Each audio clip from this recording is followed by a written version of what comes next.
Good morning. How is everybody? Happy Thursday. Yeah. Welcome to Women in Real Estate Chicago.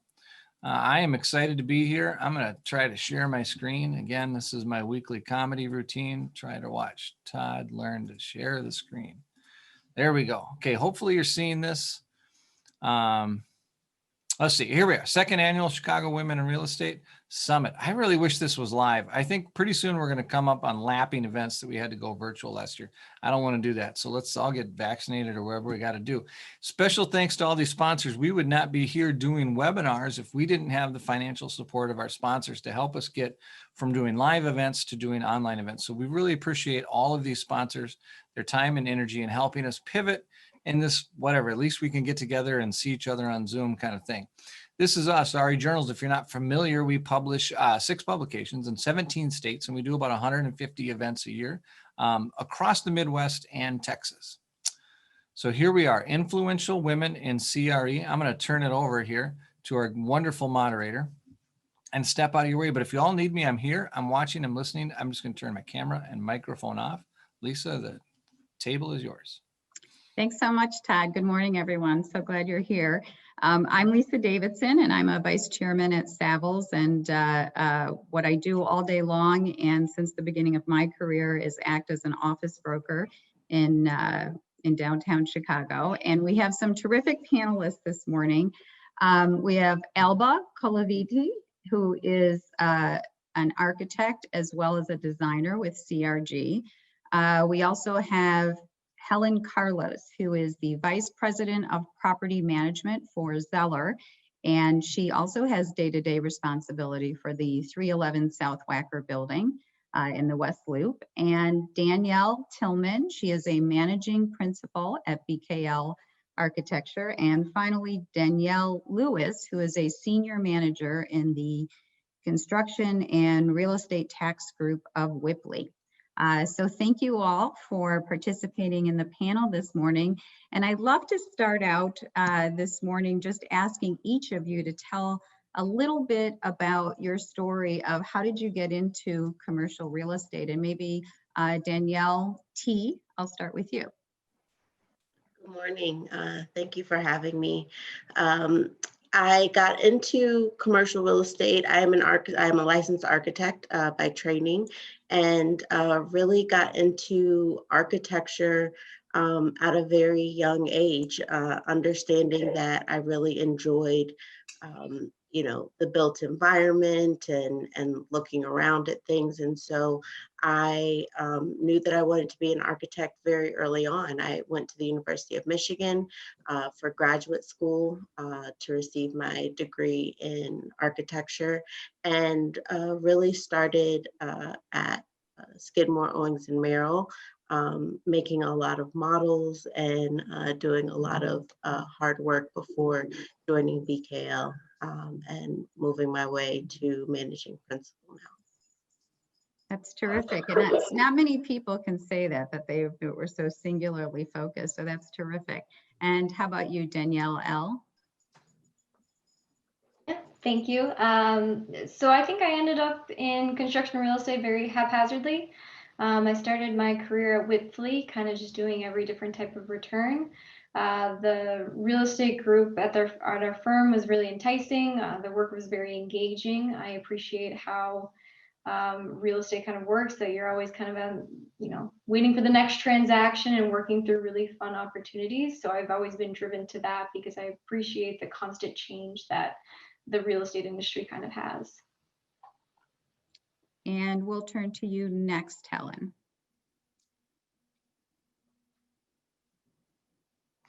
Good morning. I actually started pretty young myself too. My father had some very small commercial buildings growing up, so I started by helping type leases on a keyboard for him when I was about 7 or 8 years old. In college, I studied political science, American government through grad school, came out with all these big hopes of and ambitions for working for the federal government, and landed a couple jobs, wasn't terribly happy. So I started reevaluating my life pretty early and thought about what I liked and what I enjoyed. I managed some apartment complexes through college, so real estate kind of has always been a constant in my life. So I got on Craigslist and started looking up commercial real estate property management jobs and started about 15 years ago and have worked my way through a couple different companies. I've been with Zeller now about 8 years and at 311 South Wacker the last 5. Thank you so much, Helen. It sounds like you've all sort of worked your way up to the position you're at now. And how about you, Alba? Oh, you're on mute. You're on mute. Sorry about that. Good morning. Good morning. Thanks for having me. Well, I did start my career back in Mexico. I was born in Mexico, and I got my graduated degree from the university down there. Right after I finished college, I moved to the United States, and I've been here ever since. So don't want to tell you how long I've been here because you'll figure out my age, but it has been a long way. But mostly I've been in the industrial world. Industrial architecture has been my niche ever since I got out of school. So even when I was working in Mexico, I worked for this construction design company that did design build for all international companies and national companies. So once I moved to the United States, it was just natural for me just to veer to that path. And I've been doing industrial work ever since I got out of school. And recently, and I had always been doing the real estate together with the architecture because I had always been involved in the beginning of the project, how to select the site and all of that. So it was just natural for me to end over in the development side at this point in my career. So it has been a fun ride for sure. And it's also so much fun to see and design, like Helen said, so many different components of the design, and then just from the beginning, getting the site selected all the way to when you give the keys to the owner is just an unbelievable feeling. And just to see that building rise from there was nothing is an immense feeling. So nothing that I can describe with words. And the design that you do now, Alba, that is still an industrial? Correct, yes. Yeah, and that I just have to say before we move on to the next question that if there's one segment of the market during this time that we've been in COVID that seems to be really hot, it's industrial. So I just was wondering what you're seeing in that. Yeah, it is amazing the growth that we had seen in 2020. I mean, thankfully in Chicago, in the state of Illinois, construction was pointed as one of those that you had to go to work, one of those professions that it was a necessity. So we had grown immensely. The 2020 has been one of the best years yet, regardless of everything else happening in the background and everybody suffering with the COVID virus situation and being at home and having to work from home. But still, industrial work, industrial design has gone up. So it's very interesting how we had flourished, and not just this time, but seems like every time there is a little setback in the economy, for some reason, the industrial world keeps on pumping. Yeah, well, thanks for sharing that, Alba. I was curious about it. Yeah. One question I want to ask all of you, it's something that, I think about all the time in my career, and that is, if you could do it all again, is there something that you would change? And Helen, why don't we start with you? I think the most important thing for me looking back in my career is in the beginning, I was fairly shy about what I didn't know. So I sat in a lot of meetings, particularly for me as it related to construction, because we do a lot of different things as with property management. And I took diligent notes, and then I spent countless hours researching and trying to figure out what they were talking about, because I didn't know all the time. As I got more comfortable with myself and in my position, I raised my hand and I asked those questions, and I encourage people to do that all the time now. In fact, I still ask questions that I know the answers to, especially when I have people who are a little more green on my team, because I know that they may be in the same position that I was in, where you're shy and you don't want to, call yourself out for not knowing something, but it's so critical in your development, because it's okay not to know, but you put yourself in a better position when you ask those questions, because that's how you build the foundation and further expand yourself in your career. So definitely would have asked those questions and not been so shy in the beginning. Yeah, Yeah. absolutely. I think that is definitely a good one. And I'm going to turn to Danielle T. Okay. I think, I think it's really about taking chances. And so I think I would have taken more. Like you said in the beginning, I was linearly focused. I knew that I wanted to be in architecture, but I think I would have, and I started to later on in my career, but I think I would have taken more chances, gone after portions of the project that I was maybe a little bit more uncomfortable with. Or even I know that later on, I asked for site experience. I wanted to be on the construction site. But things like that, where maybe it was a little bit about shyness, or not necessarily being as comfortable with portions of projects, or how things were developing within the company, that I would have taken more chances earlier on. I think that's really important for people to do, to just gain the knowledge that they need to be able to move forward in their careers. Yeah, I think that's really important. And I think that's something you would change, but also just some good advice is to be more proactive. I definitely second that, not to be too shy. And Alba, I saw you nodding, so why don't you join us and tell us what you think you might have changed if you could in your career. Yeah, I definitely agree with Helen and Danielle T. You need to ask questions like there is no tomorrow. That's something that I was advised to do.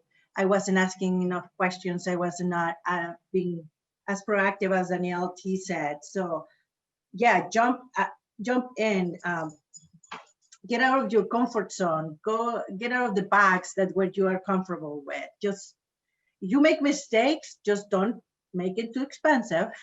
I was told that. Make mistakes.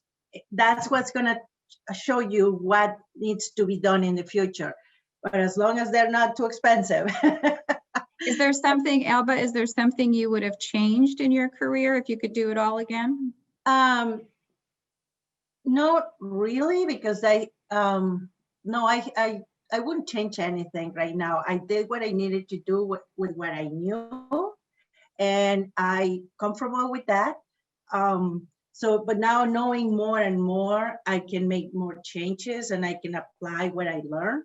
So I would not change it, because then I would not be where I am right now. So Well, that's a nice attitude. That's good. yeah. Yeah. But Dannielle Lewis, don't let that stop you from telling me if there's something that you would have changed. I know there are things I would have changed. And you, how long have you been actually in the industry, Dannielle? 9 years. 9 years. So you still have plenty of room left to make changes, but is there anything in the 9 years that you would have done differently if given that chance? Yeah, I think so, and I'll apologize right now. I think the FedEx guy just came to my house, so my dog's doing a little barking fest. Definitely, I think one thing that I wish I would have gotten involved in sooner was networking. I think early on in my career, I was super quiet, and going to a group of people was very intimidating to me, so I kind of shied away from it for a long time. I'm very fortunate to have a lot of allies in my field that kind of introduced me to their networking groups, which made it a lot easier, a lot more comforting to come in. But now kind of looking back on it, I'm like, this is hilarious that I was so afraid of all these people, and they're almost all of them are very kind and kind of willing to offer their advice and support in each of the networking groups. So that's one thing I encourage people to do, and one thing I wish I would have done sooner is kind of getting involved in different networking events. Yeah, I'm so glad you said that, Dannielle, because and I'm glad you realized that so early on, because that was a thing that for me, I was very transactional in my youth. I wanted to just tell you, this is what I do. This is how I can solve your problem. Do you want to work with me or not? I didn't really feel, I didn't really understand the importance of the relationship and networking and getting to know people and that was just as important as your skills. So I think that's a terrific one. What about, it's funny, of course, real estate's a very male-dominant industry, and as I've gotten more understanding about diversity in our industry and just the world at large, I realized that most industries are male-dominated industries. And so, which was kind of interesting. But I want to ask you, were there any particular challenges that you felt you had in your career because it's a male-dominated industry? And I don't know if there's somebody who wants to tackle that question before I call on somebody. I will. Okay. Yeah, it's sales and industrial world specifically being dominated by men. And it's not, and it's changing. Yeah, it's changing for sure. I've seen more women stepped in and being more involved in just in this niche. Like it's mostly men dominated, but yeah, I was the only woman in the room for many, many years. So it's nice to see that other women are getting attracted to what it is, the industrial world.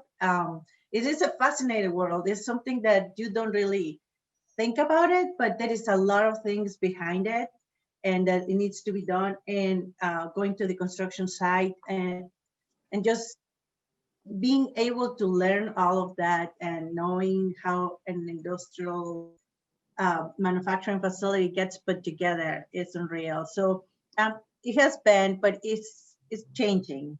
Hopefully, thank God in the last few years, and it hopefully will change even more. We can be more women around the table than just me, because it's nice to have that camaraderie around us. Thank you, Alba. And I don't know if you feel this way, Helen. I'm going to turn to you because, as I said, like you, I'm on the office end of things in office real estate, but I'm on the tenant rep side and the brokerage side. And for me, for sure, I felt like the biggest challenge actually was, again, the social part, like the relationship part, because it was easy for my male colleagues to get together. They could go on trips, they could go golfing, whatever it was, and you just can't make that same type of bond necessarily. And, until recently, it felt like most of the decision makers were male, and particularly when I was young, they were older than I was. I lived in the city, they lived in the suburbs, they had a family, I didn't. There wasn't a lot of commonality there, and I think that was a challenge for me for sure. And I'm wondering, Helen, on your side of things in property management, is there something about commercial real estate being male dominated that has been a challenge for you? I mean, it's like you read my notes because you nailed almost everything I had written.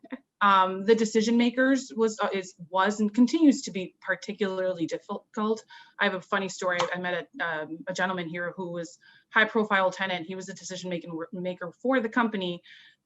Very interesting issue. It's always the small ones that turn out to be the big things, about the lack of toilet paper. And it was the end of the world. I have to go meet him. And when I walked in, he literally sized me up and down and looked at me and he's like, "You manage this whole entire building? It felt like, well, yeah, little old me, little old Helen, manage this whole building." But in time, I think what I've learned is that, and sitting back and watching the meetings, especially with the male-dominated conference room table, they, excuse my language, but they shoot the shit and they have those conversations and they break the ice. And I think for women, sometimes we may be intimidated in trying to see where we fit in, but you just gotta, you have to advocate for yourself, and you have to fit in, and you have to be consistent, and you have to earn the respect, and not just of men, but women alike, anybody who's going to challenge you and your authority. And you have to show them that you're knowledgeable.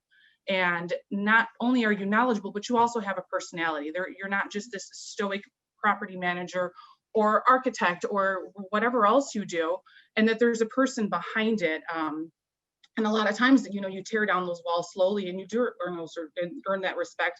And he's one of my favorite people now. Another challenge for me has always been, that's why I love hearing from the architects and my construction gals, is the contractors. I mean, I've had contractors flat out refuse to shake my hand or look me in the eye, and especially when I was younger. Look at the puppy. Sorry. Oh no, he's stealing the show, Alba. Okay. But again, you have to let them know that you know what you're talking about and you've earned your place at that table or at that construction site, or via email or whatever means of communication or engagement you have with someone. You have to make sure that you're presenting yourself in a professional, but also in a slightly personal manner too, so that they know that there's a person behind this and you're not just a woman in commercial real estate. Yeah, well, thank you, Helen. And so let's turn to Danielle T. You probably have some good stories for us.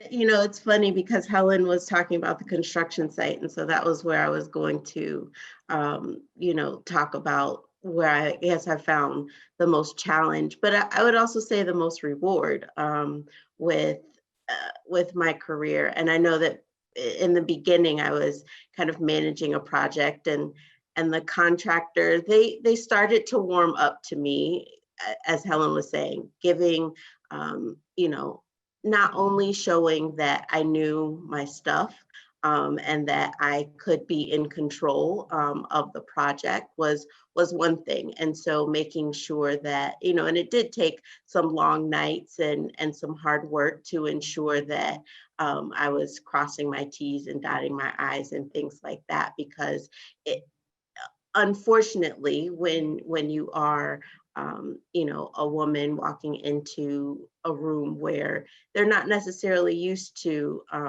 working with you, you do have to, or you feel the need to make sure that you are hitting all of your bars. But even I remember, the first time going on the site after the groundbreaking and having the contractor make sure that they introduced me to the workers as they should appropriately respond to me. This is Danielle Tillman. She is the architect of the building, right? And so with some of the important people that I was going to be interfacing with on the construction site, but just I know that my male counterparts didn't necessarily have to have that introduction in that same way. The project went smoothly, but that was kind of one of my first experiences managing a construction project and having to interact with the contractors in that manner. Yeah, I can imagine that being challenging. Dannielle Lewis, so your firm is a CPA firm, so you're in real estate, but it's a little more corporate environment. Is there any particular challenges that you've felt just as a woman being in a male-dominated industry? Yep, and I think kind of similar to what Danielle was saying, a lot of it has to do with people trusting my authority and technical skills.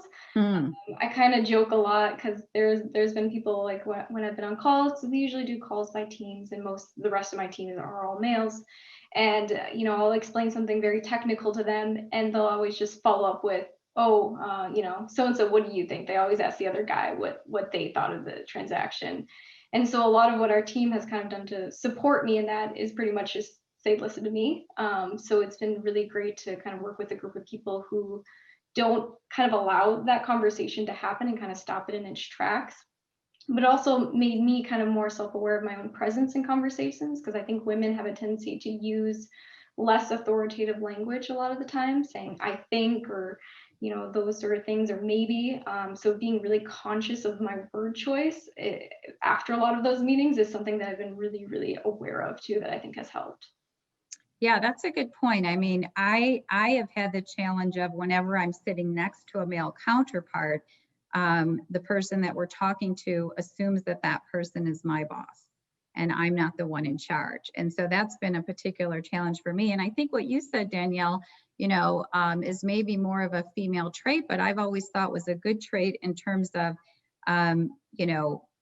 your language and, saying words like maybe and asking well, what do you think? But unfortunately, that often gets interpreted as weakness and that you're deferring to somebody else, when in reality, you're trying to listen and be respectful of somebody else's, opinion. So hopefully as there are more women in the workforce and in real estate, that maybe that won't be seen as a weakness, and we can still, we don't all have to turn into the type A personality and say it's, our way or the highway. I'm curious about what you all think of how the Me Too movement helped or hurt our cause, because I did feel a big change in our industry when that happened. And I've heard differing thoughts on, whether it really helped wake up their colleagues or whether it made their colleagues afraid to interact with them, and maybe really, hurt us in some way. So does anybody want to take that?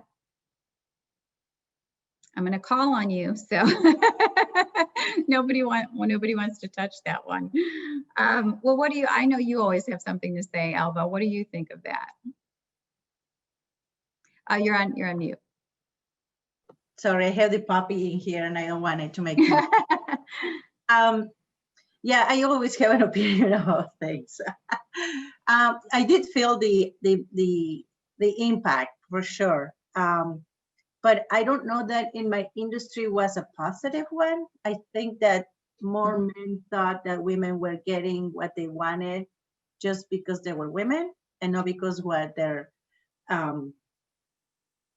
the things that they had done working hard and getting there on their own merits. So that's the only thing I saw. I don't know that maybe it was just because of my industrial world, but yeah, I don't know that it was great for this part of this. So maybe it hurt a little. Yeah, I think for sure it's a mixed thing. What about you, Dannielle Lewis? What do you think? Yeah, I'd agree that it was a little more mixed. I would say a lot of the events, maybe more of 2020 with maybe more emphasis on DEI, was probably had more of an impact on the industry, I think, than maybe the Me Too movement, which I think was a little more controversial depending upon the person. Yeah. And Danielle T?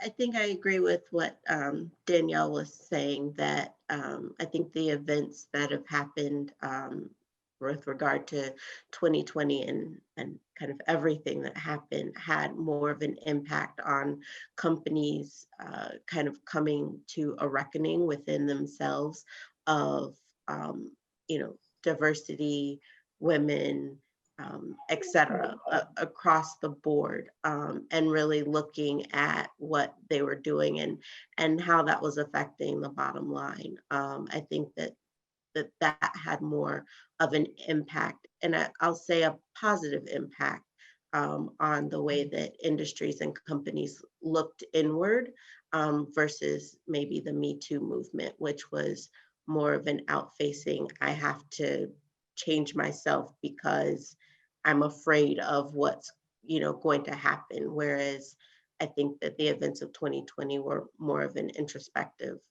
look at how we deal with companies and each other. Yeah, I think that's true. I saw a lot of fear, suddenly things my colleagues were not necessarily sure like if they could still talk to me the way they're used to talking to me, or so that wasn't a good thing. But I will say this, I did definitely feel that the Me Too movement kicked off something. It kicked off an awareness of diversity when it comes to women. And I know at my own company, I was able to help get our diversity program off the ground back in 2018. And I think I don't know that I would have been able to do that if the Me Too movement just didn't raise the awareness of the topic and some of the challenges that females, do have in the work world. And then I think the tragic events of last year catapulted to the next level. Okay, it's not just women, it's people of color, it's diversity in general. And you're right, Danielle, like that's really, people have really taken a look inward, not at themselves, but at their companies and say, you know, how can we do better? And they're taking real action. So I think it's kind of built on it, but there have been challenges. What do you think, Helen? I would agree with all the challenges, but I would like to also highlight, just touching a little bit about what you mentioned, the positive impact, which I think we all sit through that diversity training every year, and we all, you know, hear about the discrimination, various types of discriminations. And a lot of times people still may feel that if they are in that situation, it's not easy to bring to someone's attention. So my hope, at least with the Me Too movement, and then as it further, you know, grew into a larger movement, with equality in general, is that it gave people the courage to feel like they are not alone. If something like that, if they were, you know, victim to something that the Me Too movement was particularly addressing, and that they had the voice and they had the outlet and hopefully the support within their company to bring it to someone's attention. Yeah, I think that's a good point. And I do think, I mean, I feel personally, and I think this is a general feeling that, you know, I think in the past, you would be afraid to speak up or report something because that would impact you. That would probably be a sure death of your career. And I think now that our fear of like speaking up when we're uncomfortable probably is lessened, because I think you have a better chance now that you'd be taken seriously and they treat it as something that was important, and not penalize you for bringing it up. So yeah, that's terrific. Now, one of the things I've heard growing up in my career, and I wish I had, is that you know, mentors obviously are usually a good thing to have. And I've heard that the best mentor that a woman could have is a male, because they, you know, if they're in a position of power, and, you know, also as a male themselves, that reflects back most positively. And that's the person that can really reach down and bring that female up into higher management levels. And I don't know whether that's true. Unfortunately, I never really felt like I had a mentor along the way. Brokerage, I think itself doesn't kind of lend itself necessarily, although now we work on a lot of teams, so it's changed a little bit. But I'd love to hear your stories of, did you have a mentor? Was it a male or female? And what did that mean? Do you think it made a meaningful difference in your career or not? And Alba, since you're busy with your dog, that dog loves you, Alba. So adorable. So Alba's busy with her dog. So I'm going to go back to Helen. That's funny. I've actually, I was thinking about this question because, you know, you try to find a mentor, or you hope that you can meet a mentor. Early on in my career, it was a female colleague, similar personality as me.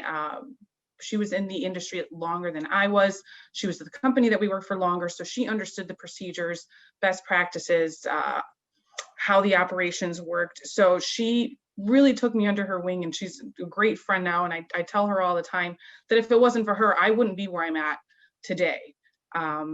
And then now, you know, we're in a position where we're colleagues, and we're essentially at the same level in our careers. And in the last several years, I actually now have a male mentor. And it's funny you say that having a male mentor helps your career because they can help pull you up. But I think I've earned my spot where I'm at, and I haven't had someone do me any favors. I've had to earn it. For me, he's more of a sounding board. Someone who's been doing this a lot longer than I have. And if he's on here, he knows that he's a lot older than me. But he's a sounding board. He's not someone that I talk to all the time. But if I have a unique situation that I don't deal with on a daily basis, a lot of what we do is cyclical, and you've experienced some of these same situations time and time again. But he's someone that I know I can pick up the phone, who will be honest with me and who will help guide me in the right direction, and either tell me, you know what, Helen, you're on the right track, or Helen, you're completely off track, and maybe you should look at it this way. And I value his opinion, and I'm very grateful for both of them and the roles that they've had in shaping my career and my mindset as it relates to my the industry that I'm in. And Helen, I'm curious, how did you get your mentors? Did they pick you, or did you pick them? Well, the more recent one, he actually tried to pair me up with a different mentor. And in doing that, the mentor that he paired me up with is a great friend of mine too. We just kind of hit it off professionally. He was someone that I reported to, so I had a lot of respect for him because I tried to emulate his style because I really respected the way that he approached things as it relates to property management. But I think I picked him. I think he stuck with me because I really respect him and value him. Was it a formal program? So when you say he was going to pair you up with somebody, Yes, so Zeller has a fantastic formal program with mentorship. okay. So when someone new comes on board, they will pair you with someone else, either in your region or outside of your region. But at the end of the day, the program is only successful as the people who are in it, and you have to put in what you want to get out of it. So it works better for other people than, for just like anything else. It works as much as you want to put into it. So yes, there's a mentorship program. And I was paired with someone else who I still talk to, especially in the last year with everything that we've had going on. It's a colleague of mine who's in my market, and we also shoot ideas off each other and reach out and offer to help each other. But we're kind of co-mentors, even with the one that I was originally paired with. Mm-hmm. And do you meet, like, is it formally where you like meet every month, or is it a little more casual than that? It's more casual. I'm curious. I'm sure there's other structures within the mentorship program for the different pairs. And I would anticipate that some probably meet more formally or speak more formally. In my experience, it's been, just pick up the phone. Hey, I have this question, or do you want to grab a cup of coffee and see what's going on and work on different ideas that way. Interesting. Well, I'm curious, Dannielle Lewis, how about you? Do you have a mentor, or have you had a mentor? Yep, yeah, I would say I have two, probably both more formed organically. Like we have a formal, mentorship program, but I always find that most of those relationships seem forced, and you usually kind of gravitate towards someone else.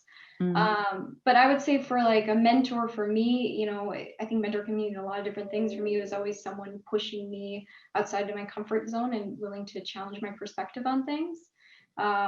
Maybe anyone who's on the call who's a Peloton Robin Arzon rider, she has like a saying that you have to challenge yourself today so that you can be stronger tomorrow. And I think that really resonates with me because I think the mentors I've had have always done that with me, to the point where sometimes I was very frustrated with how much I was being challenged. But looking back at it now, I can do so many more things than I used to be able to do. Like I used to have a panic attack when I'd walk into a room of people.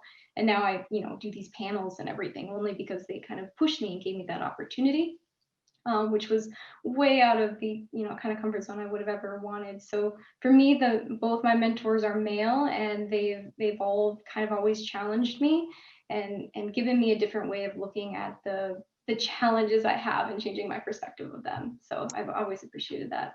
Yeah, that's good to know. And I think especially for, those who might be mentors themselves in the audience, to know that that it's okay, because that's not necessarily an easy thing to do, to, push your mentee and to challenge them. And it sounds like, at the time, maybe it wasn't as well received, but you look back and you think that really helped push you forward.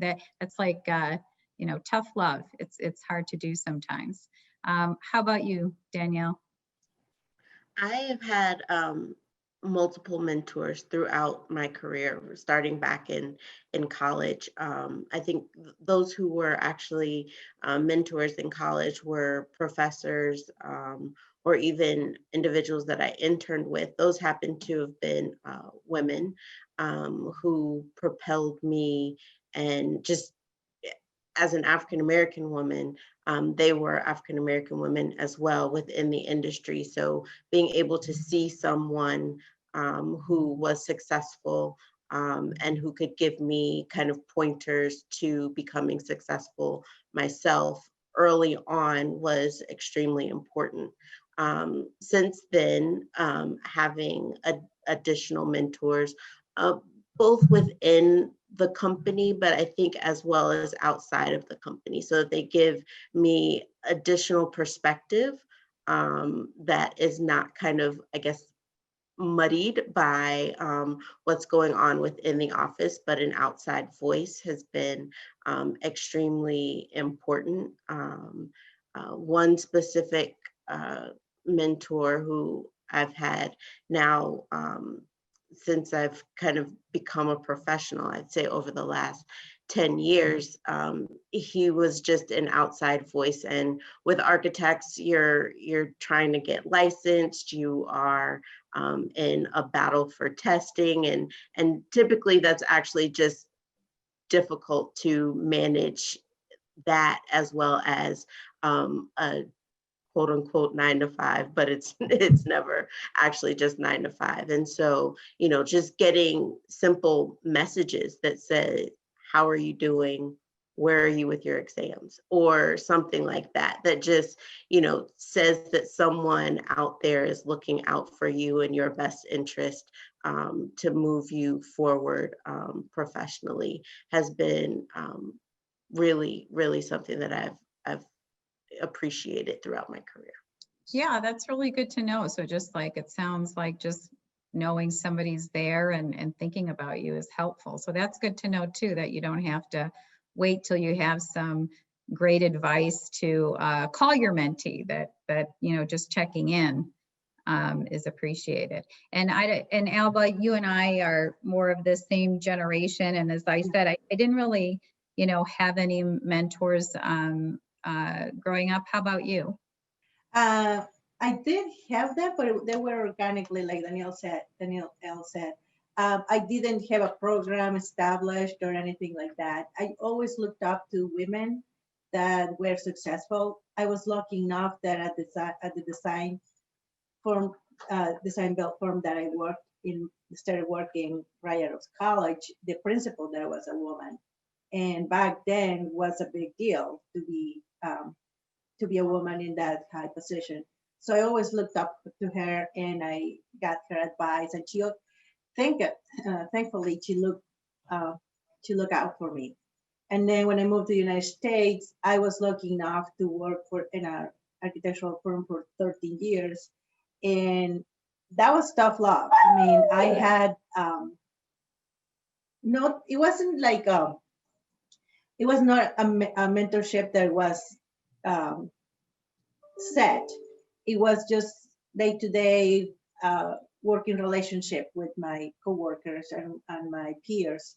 And from there, I some of those mentorships got created, but just naturally. There was nothing that was set on stone or that we had to follow. So yeah, I had some, but it wasn't. Sorry about my puppy.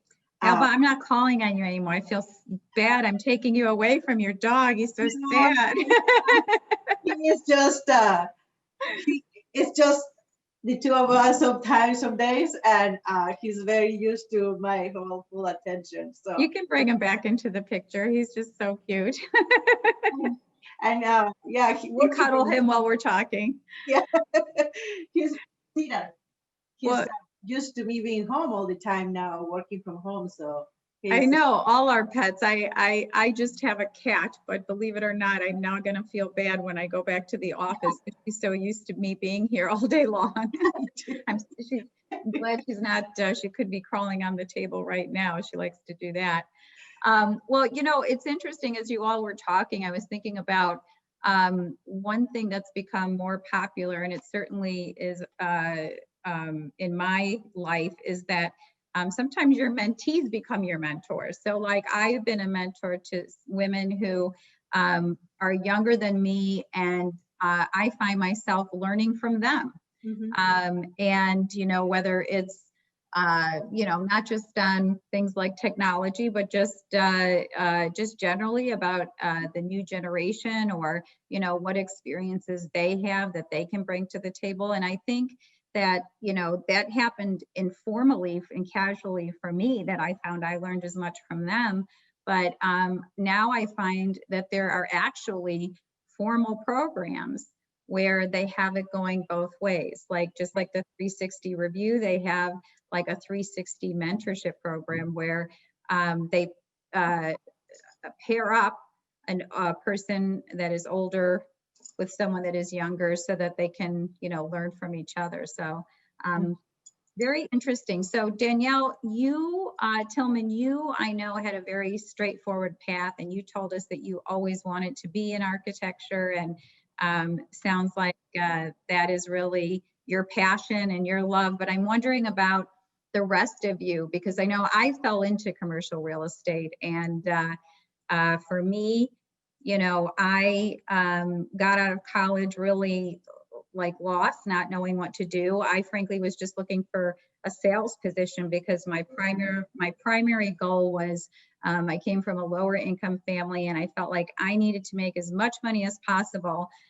in order to get on my way. And so I fell into somebody that was interviewing on campus at my alma mater, Northwestern, and I didn't know anything about commercial real estate. I thought that it would be a good place to just meet a lot of people and see other industries, and that through that way I could figure out what I wanted to do. And then I was surprised, pleasantly surprised, when I found out more about what it was to be an office broker, that I really loved it. And I was lucky because I had some early success.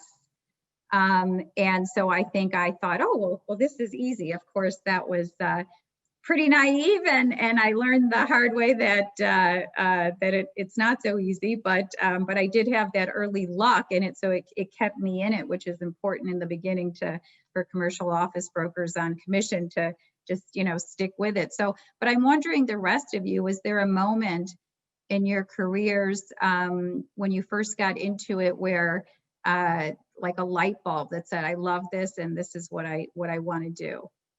Anybody want to volunteer? Sure, I will. I can always count on you, Alba. Thank you.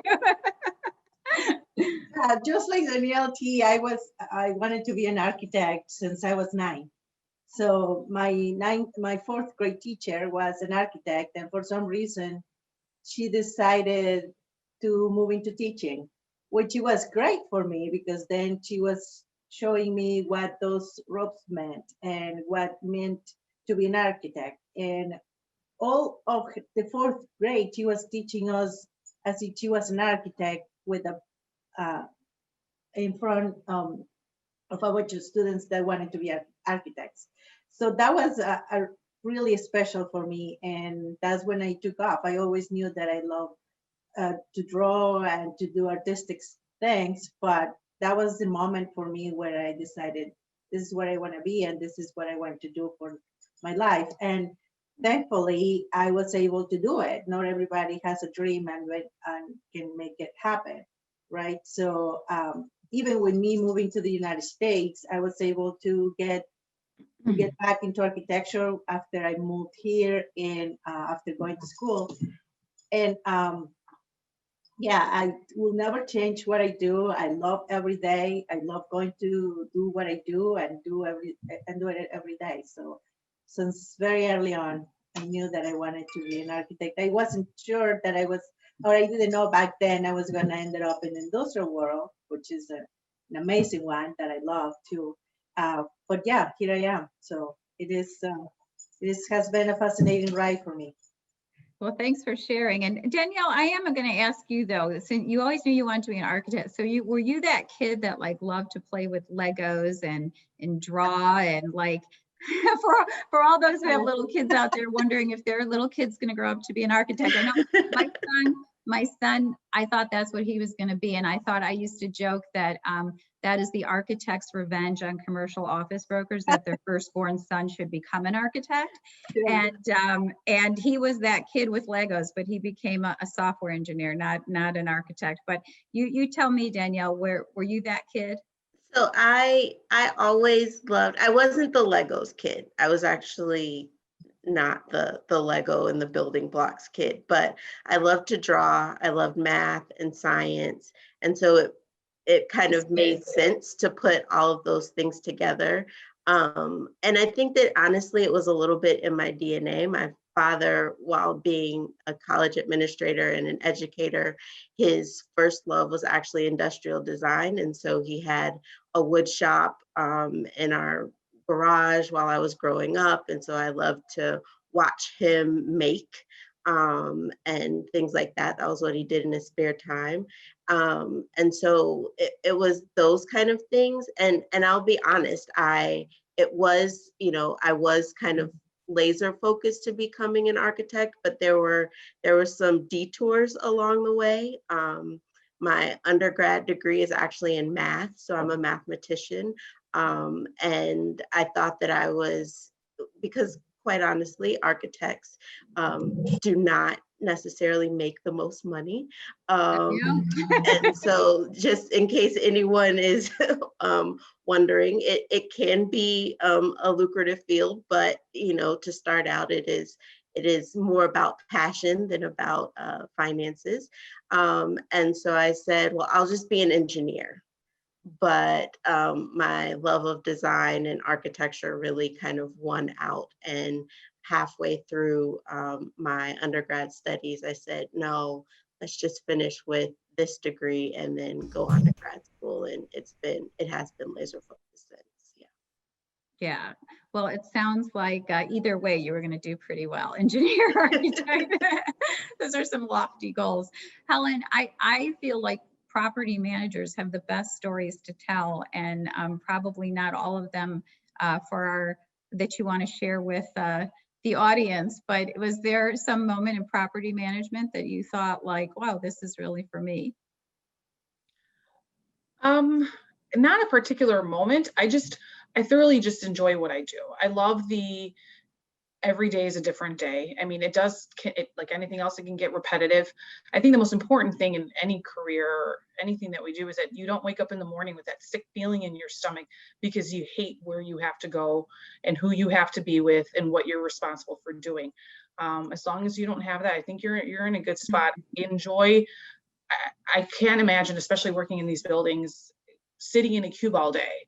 I like the different facets. I like the fact that, I bless your heart, Danielle Tillman, with your math degree, because I hated math growing up, but now I love the financial aspect. I love looking at the numbers and I love assessing them and seeing what we can and cannot do and where we fit into the market. I love the construction side, something that I didn't think I would enjoy growing up. I have political science. I thought I was going to save the world.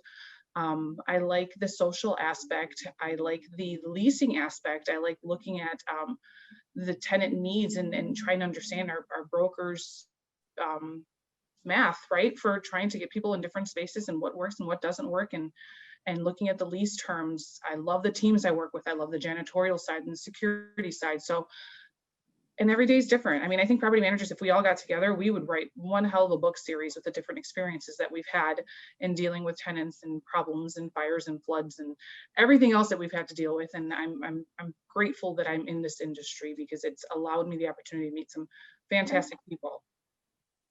Well, thank you so much, Helen. And Dannielle Lewis, the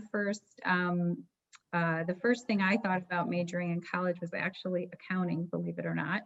And because I too liked math, and I'm wondering for you, what was it that was a moment for you that maybe you said, like, I'm going to stick with this and I'm really excited about it?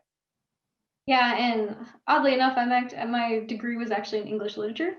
That's how I started. So I think, like starting as a CPA, it's pretty much data input, data in, data out. And, you have to like build up that skill set to get to, be kind of further in your career. So for me, it was really honing in my skills as the English major, which is really research and being really analytical and kind of harmonizing it with that math and kind of financial skills. And so I think the first time I was able to kind of help someone structure a transaction and save them, a ton of money by just doing a transaction differently, was when I kind of realized like this was for me, because it was just really fun to be able to just do a bunch of research, figure out a really cool structure for someone, and then implement it and actually see the impact that has both on them personally, their careers and their business, and not their careers, their business and everything. It was really great. And it's kind of what propels me forward for pretty much every transaction I do. Yeah, no, that's great when something is fulfilling. And I too, I find it fulfilling when, you know, the favorite part of my process and in what I do is sort of that narrowing down aspect. And you mentioned it, Helen, like figuring out the math and the puzzle of like what space and deal is going to be right for this tenant, and, you know, comparing all the offers and figuring out, you know, okay, this is my tenant's favorite space, but it's the most expensive. How do I get this to work for them? So I can't believe the hour flew by really fast. We've got about 5 minutes left, and there's 2 questions I want to sneak in. And so maybe I will, I'll say them both, and I'll ask for volunteers. The first is that more in terms of practical advice, not big practical advice, but what are the consistent behaviors that you do every day that you think helped you succeed? For me, I know like focusing on the big picture can be overwhelming. And so I have daily things that, you know, I like to stick to every day. Every day I try to do a little bit business development and focus on what can I do today and keep it small, break it down in small parts that I think has contributed to my success as a broker and not being, you know, overwhelmed with, you know, starting the year at $0 every year and having the hope that I'll have an income at the end. So what does anybody want to volunteer like some consistent behaviors that you think have contributed to your success? Just one thing that I will say is that set really high expectations. Set high expectations for yourself and for your teams, especially for yourself, because I think in order to get a lot from people, you have to show them that you're willing to do the same. Every day I come in, I tend to do the same thing. I make a list. I get here early because it's quiet and you don't get as distracted. I go through the critical points of what I need to address for that day. And then I get out and I try to walk the building and meet with as many people as I can. But one thing that, you know, people may say about Helen is that, you know, Helen can be hard and Helen can be tough, but Helen is hard and tough on herself, just like she is on everybody else. And Helen likes to have fun, and Helen wants to have a collegiate and team environment. We're a family, we all work together. So I think that's the most critical, and advocate for yourself. No one's going to advocate for you. So I try to do that.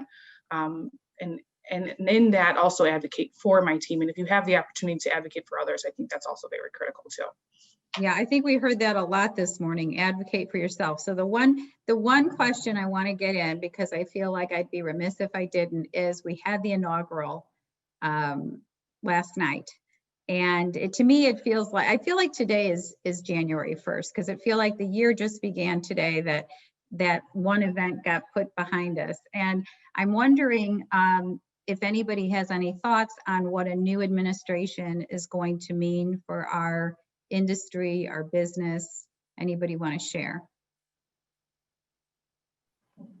I think if I can just say, I think that a lot of people, and you guys are actually closer to the financial aspect of things with regards to the business, but I think that a lot of people were waiting for that event to occur. But I think that it's going to take a couple of months for us to understand where we are, especially within the COVID situation. I know that, you know, I do a lot of multifamily. I know you do a lot of office. Industrial has been the golden child of the season, but I think that once we understand where that is, then I think we'll start to see a turn, you know, the corner kind of turn for our industry, and things pick back up because people will understand, you know, how they're going to get back into the office, what the office spaces are going to look like. People will start to move or stay put again and understand kind of their family situations a little bit better. So I think that whatever the policies are that start to play into that factor are going to really propel, you know, commercial real estate forward. Well, Danielle, that is really well said, and I think it's a wonderful, optimistic note to end our panel this morning. I hope everyone has a great day. I really enjoyed hearing your stories and getting to know all of you. So thank you so much, and thanks everyone for hanging with us and listening. Thanks, Lisa. Have a good. Thank you. Panel 2. Thank you, everybody. That was a wonderful panel. I think I learned more from watching women in real estate events than any other event. And I take a lot of that advice applies to guys as it does to women. So I appreciate all of it. It's really fun to listen to y'all. If you're on the next panel, now's the time to activate your camera and your microphone. If you're on the former panel, you can turn off your microphone and camera and stay right where you're at and watch the rest of the event, and nobody will know you're there. So you can kind of sneak in and watch the from the back room. I'm going to do a quick screen share again here and just go over our virtual lobby. So hopefully you're seeing my screen and it didn't blow up your screen. We were having a technical issue this morning. I'm trying to fix it still. So this is you probably came here to see this event and to click on this watch here live. But I want to point out that this is where you can figure out who's on all of these panels and what they're going to talk about. So you see below their headshots is the agenda, and lots of great advertisements here, links to our newspaper. And then if you're curious about any of these sponsors and want to learn more about them, they have a description at the bottom as to what they do and some contact info. So it's the best we can do. I mean, we like having a live lobby where people can interact and say hello and grab some swag, but this is what we got. This last thing I want to point out here is below everybody's headshot is a little LinkedIn button.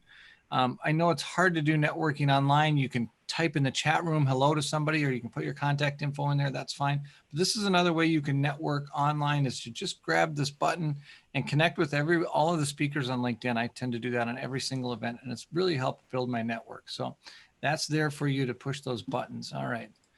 Second panel, are you all ready to go? We are. Okay, I will flash up contact info as you do introductions. Can you hear me? I won't be here. Yeah. Yep, your Good. microphone's working great. Holler if you have difficulties. I'll be here in the background monitoring. Thank you. Thank you. Well, good morning, everyone. Good morning. We'd like to welcome everyone to the property management boom segment of the program. I am LaVon Johns. I'm an attorney practicing in the area of commercial real estate transactions with the law firm of Quinteros, Prieto, Wood, and Boyer. I'd like to, first of all, introduce our distinguished panel, and we'll jump right in after that. First, we have Angela Eichleman, Senior VP, Property and Asset Management for the Missner Group. Next, we have Nancy Roach, President of Strata Real Estate Services, Inc. Next, we have Jillian Brown, Senior Advisor, Flexible Occupier Solutions for Avison Young. And last but not least, certainly not least, is Kerry Serzinski, Director, Management Services, NAI Hiffman National. So ladies, let's just jump right in. I'd like, if we could, for us to have more of a conversation. And one of my first questions to each of you is, can you share with the audience how you got started, how you got to the point in your careers that you're at right now? Take us through your journey. Kerry, you want to go first? Sure, absolutely. So I am very fortunate that my exposure to property management started very young. So my father's a building chief engineer, and I was exposed to the industry at a young age. And at the young age of 19, needed a part-time job and started in real estate. And that changed the path of my career forever. I thought I was going to be a teacher. That did not turn out that way. So started working commercial real estate, continued that for many years. And made the move over to NAI Hiffman about 3 years ago, recognizing that I wanted to not just manage properties, but also take care of the people and train and coach and get the people to where I had been trained and coached to get to. And that has organically turned into this role of director. And at this point, I oversee the entire department with my managing director, Bob Asoyan, and we take care of everything from the platform to the people, to the clients, and to the business. So it's been a great experience, and certainly not where I thought I would be when I started that part-time job at 19 years old. It's the journey, right? It's Absolutely. Starting with this one idea and then growing into this whole new being, but you still feel competent as you go along. Angela, would you like to go next?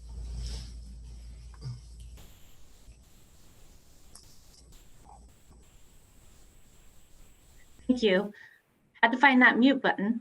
So I started my management career young. I was in retail management for a few years, and I realized that I was never going to be able to complete my college education by managing retail.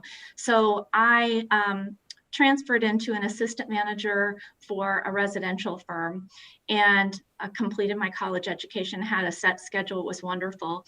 And after I graduated and I had my own business for a short period of time, I decided I needed a more stable job. I went back into property management, residential, had my own property for about 8 years with Equity Residential. And I wanted to grow my career. And I found a path through IRM to study my CPM. And through that, I found the language, if you will, to communicate and interview for a commercial position. I worked for Inland for some time. And then I went and worked with David Bauman, started a property management firm for him. I was there for about 9 years. Again, not to discredit or to underemphasize, it was really important for me to get that education through IRM that helped me propel myself. And I came to the Misner Group about 4 years ago. I head up the property and asset management services. That means that I'm doing owner rep things with the construction side of the business and also investor relations. Thanks, Angela. It is tough when you're trying to pay for education and get through the work of it all. I too have that background where I went to school full time and worked full time in order to pay for the first degree. So I get it. You've got to do both somehow. Nancy, would you like to go next?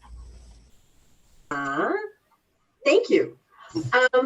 Where do I start? Okay, so I start by many years ago when I was very young. I had a desire to go into real estate, but I wanted to go into the brokerage side and had no idea how to do that.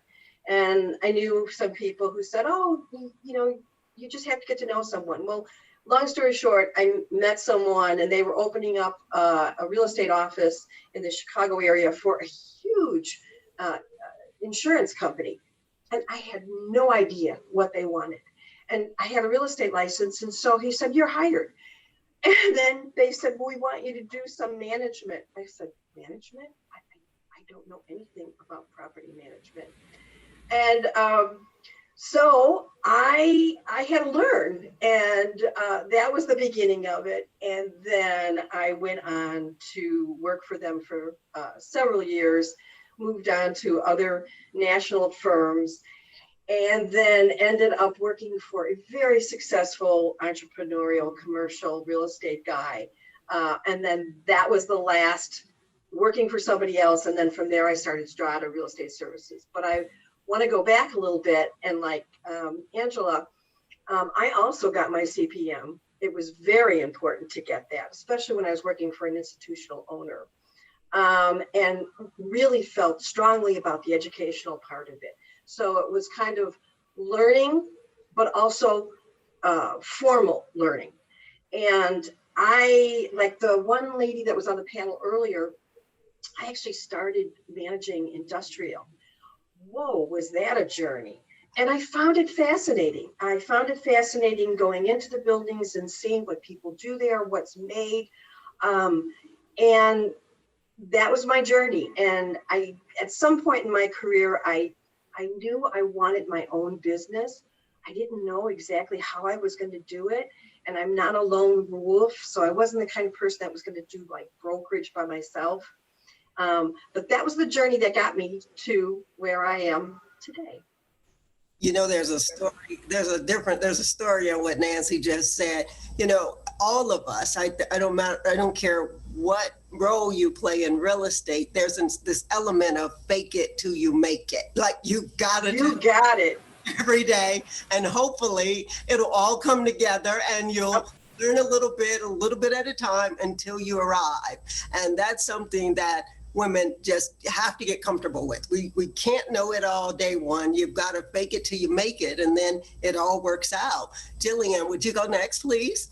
Yes, so definitely some similarities, across the board, and especially as it concerns to schooling. When I was finishing my undergraduate career, one of the things I joke about, but it's quite true, is, I was taking roles to get free things. So I took a role as an assistant property manager at a multifamily so I could have a great place to live instead of on campus. Then during graduate school, I actually went to cancel my expensive gym membership. And they informed me that, if you work here even part-time, you'd be able to keep that for free.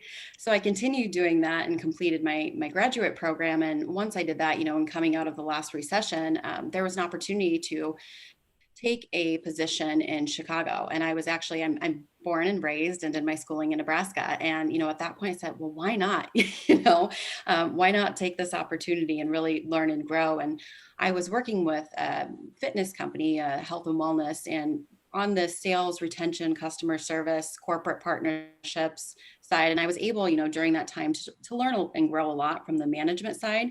But at one point, I kind of hit that wall, right? That glass ceiling, if you will, where there weren't additional opportunities. And fortunately, there was a member of the facility that I was sharing some of this information with.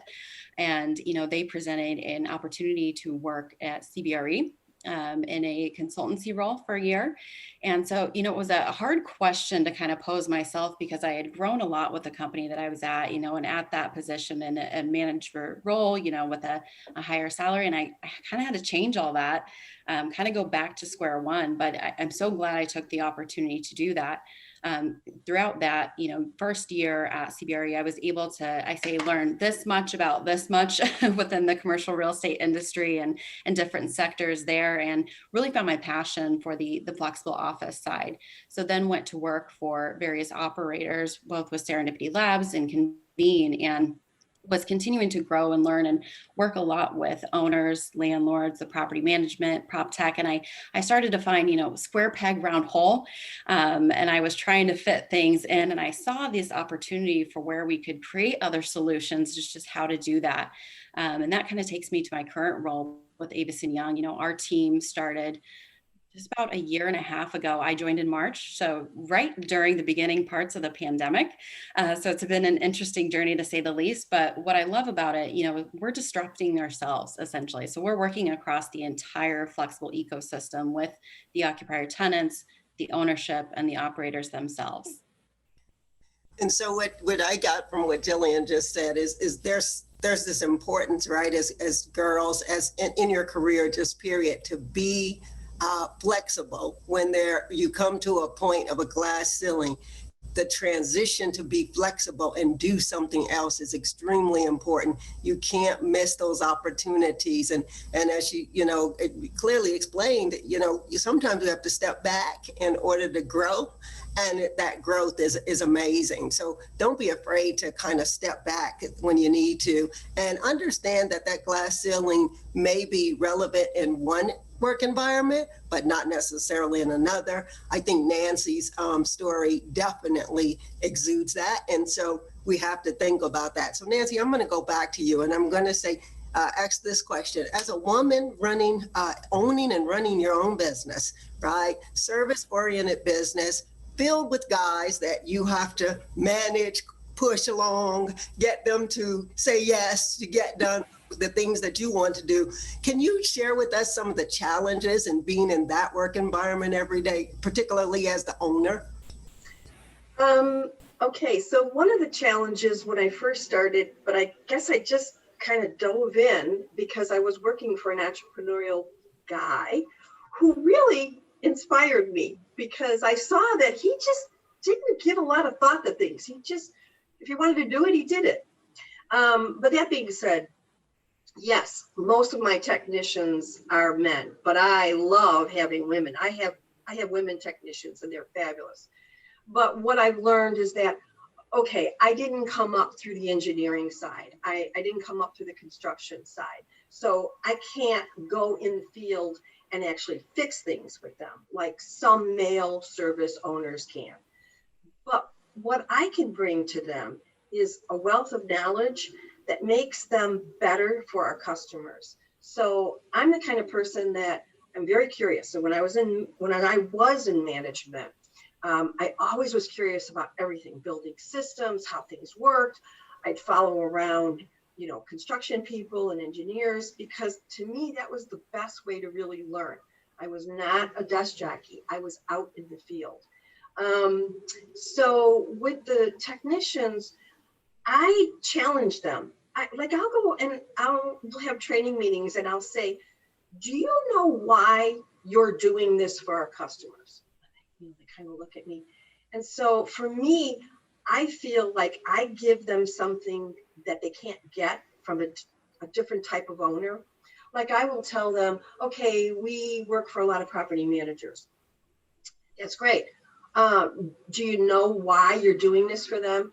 And they'll say, oh, I know Jane, she's the property manager for this building. And I go, yeah, but do you understand that she's got 5 different owners that she works for, and each one has different objectives? And so you can't look at it that because you do this for them at this building, they may want it done differently. And so they love that. And I love it because they ask me questions. And then they, like sometimes, I don't want to say just guys, but techs, they want to fix things. They want to replace it if it's broken. And they'll go, well, why do I have to keep fixing it? Why can't I just replace it? And I'll say, and I'll tell them why. Because the ownership wants it to be repaired. They don't want it to be replaced. And so that kind of fires me up. And then it's kind of a mutual respect between me and my operational team. So I like doing that. And I think it takes a negative and turns it into a positive. Mm-hmm. Thank you, Nance. I think that your business is interesting. I mean, all of us come to this in such different ways, but the service providers, I mean, they really help us look good, right? My job as an attorney is to make my clients look good. And I think everyone on panel, your job is to make someone else look good. And so if you take it in that stride, it really, really does work. So let's get into, this world of COVID and how it has really had an impact on property management. I'd like to talk about sort of how you guys first dealt with the COVID, I would call it, excitement, for lack of a better word, when it first erupted and you were getting calls from all over the place and you couldn't sort of decide on what was best practices because of course this was all new. Can you guys each share with me how you dealt with what kind of calls you were getting?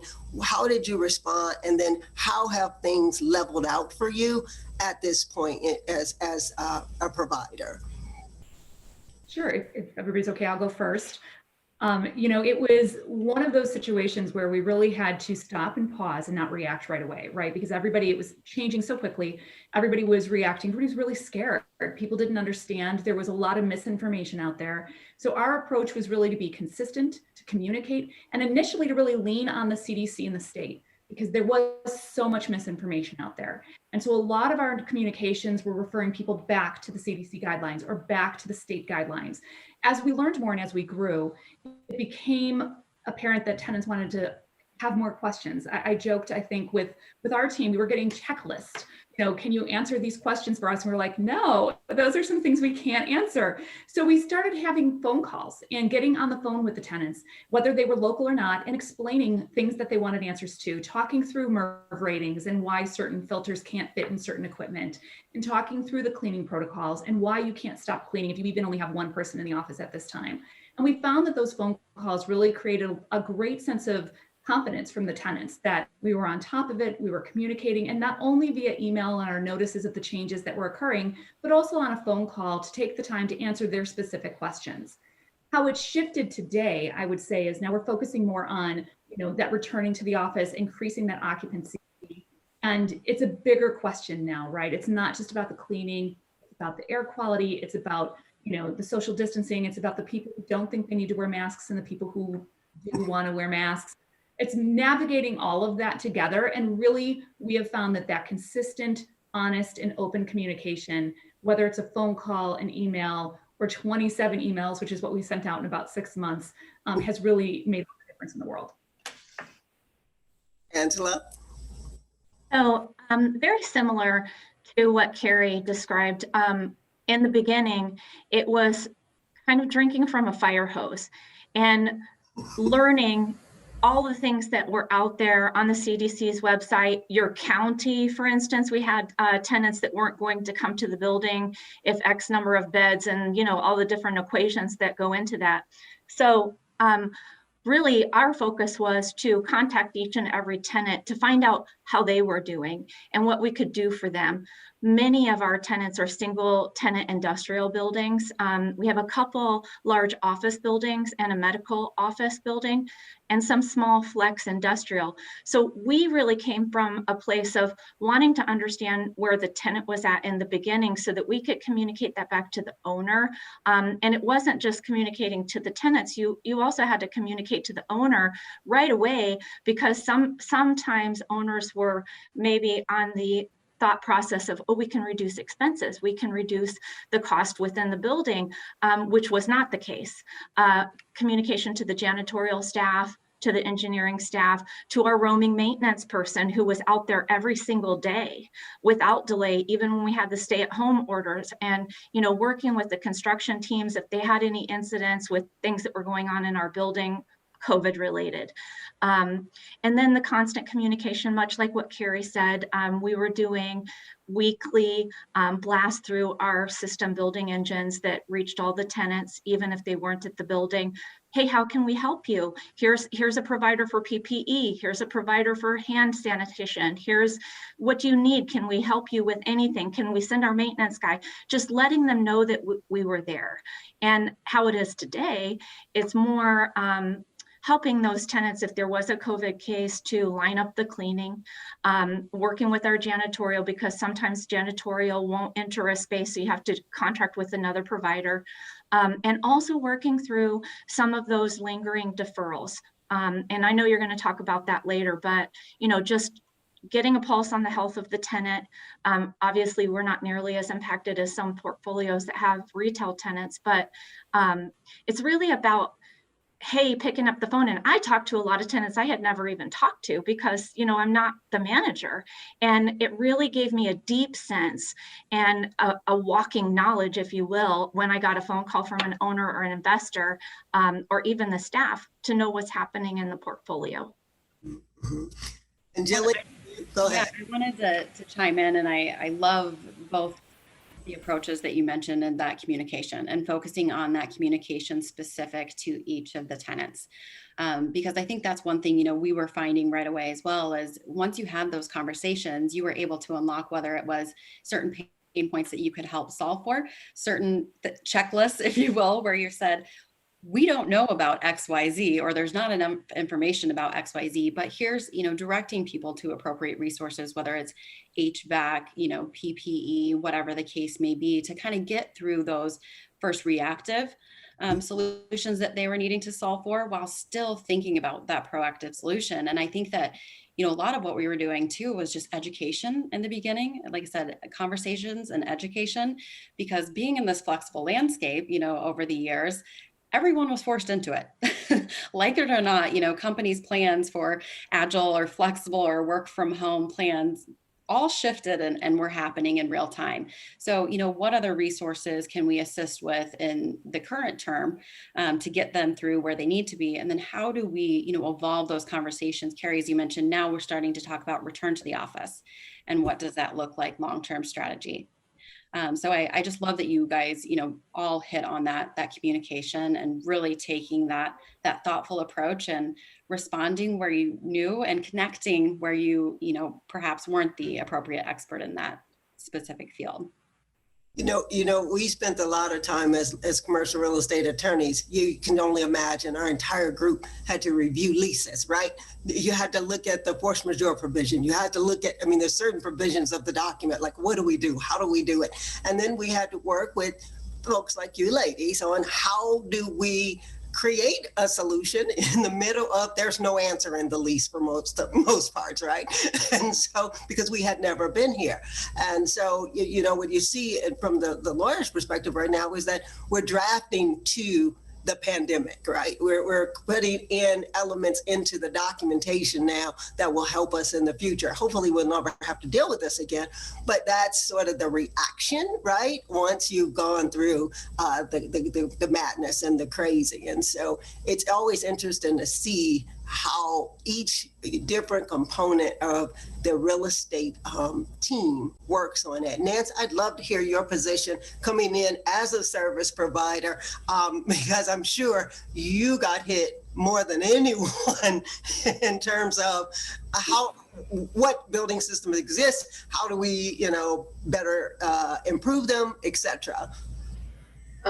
Yeah, so I think we can all agree there wasn't any playbook to go by on what we're going to do because we're in a pandemic. And so the good news is that we are an essential business, so we could stay open. The bad news is we could stay open. And all of my technicians were out there working. And, I had to sit back and say, do they want to work? And they did. And it's like, okay, now I got to keep them safe. I've got to keep my customers safe. I've got to make sure we've got enough PPE equipment. I mean, just strategizing. And that was my role. And also, I think it was Kerry that said that there were so many mixed messages coming out from, government and CDC. So I took the position that I was going to have clear messaging. We were going to have protocols, procedures, and we were going to follow them no matter what. And that's what we did. And so every week I would put out, because I couldn't bring people in personally, I would put out a formal email to everybody and say, okay, this is the end of the week. This is where we're at. This is what we've got to do. You have to do this to keep yourself safe, to keep our customers safe. And then it was a matter of reaching out to our customers who buildings were open. What did they need? How could we help them? How did our model fit nicely to help them through this? So really, it was a lot of moving parts, and you had to learn and you had to think and you couldn't panic. You had to be clear-headed and you had to really think about what you're doing here. And so that's what we did. And the same thing, right, ladies? Clear messaging, giving notices, talking to the client, talking to the customers, making sure that everybody is getting the same messaging became so instrumental, I think, in how we function now. And it's going to be interesting to see how much we can continue to do that as we return to work. There's this whole idea of, how will people return to work? And I was sharing with you guys before the example of, my firm has gone down to a smaller floor plate where we will share space, and not necessarily all be in the office at once. We'll see this transition occur, but it's all new for everyone. And so as we learn how to deal with it, I think it will become important. And then, what kind of, I guess my next question is, when you think about how you responded to the pandemic as a woman, do you think it's any different than how your, let's say, male counterparts may have responded to that same situation? Or do you think there's something unique about how we as girls communicate with the world? It's a good time to talk about this given yesterday's VP. And I'll just quickly chime in and then allow the rest of the panel to speak. But speaking personally, I think one thing, an area of strength coming out of this is the empathy, right? As that was the first approach. It was that communication and the empathy. So truly wanting to understand and appreciate, where each person, individual, company, organization was at, and what their goals were, what their pain points were, and what they were going through on a personal basis as well that might affect how they're planning and strategizing. I just think that empathy, at least for myself, and I don't want to speak for everyone, comes very naturally. And I do think that that's something that, has kind of empowered women coming out of this to be able to utilize those skill sets to truly connect and solve for, customer issues. I think that's right. And do any of you guys want to add to Jillian? Because I certainly believe that that's the right approach and the right thing, because folks are looking at us and really realizing our value as we're walking through this because of that empathy that we hold, right? Yeah, so I would just add, I think the communication piece that we've all talked about, right? That communication piece was critical. And I think, you know, taking that time, being thoughtful, not just saying, here's how it is, having those open conversations, making them feel like they have a voice, right? Because that's really important. Anytime anybody's feeling lost or confused or concerned, having them have that voice, that chance to be heard, goes a long way. Even if in the end you still say no, even if you still say, no, I'm not putting in that particular filter, being heard, giving them the chance to have that conversation goes a really long way. And I do think that was really critical and important. And what I'll tell you is we really found, just like, you know, Jillian said, and just like, you know, we've all said, the increase in relationships that we found with tenants, with our employees, with our clients was really great. It was a really great opportunity to step up in a difficult situation and to build better relationships by taking that time in consideration. I agree. Nancy, you were going to say something as well.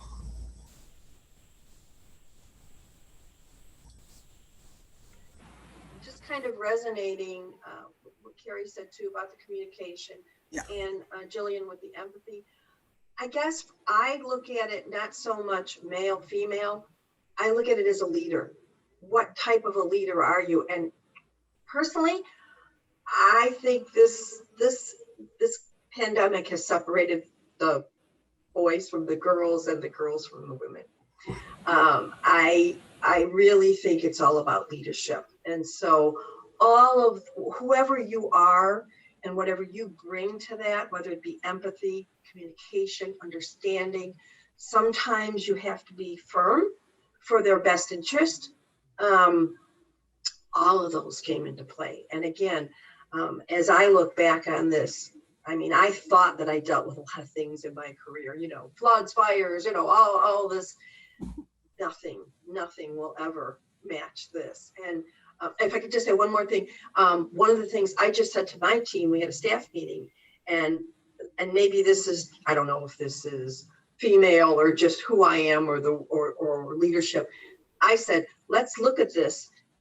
Let's not be depressed. What did we learn from this? What can we take away from this and utilize it going forward? You know that's key, right? You should always reflect on, what did you learn? Like, what came from this? What was the message that we were all to get, right?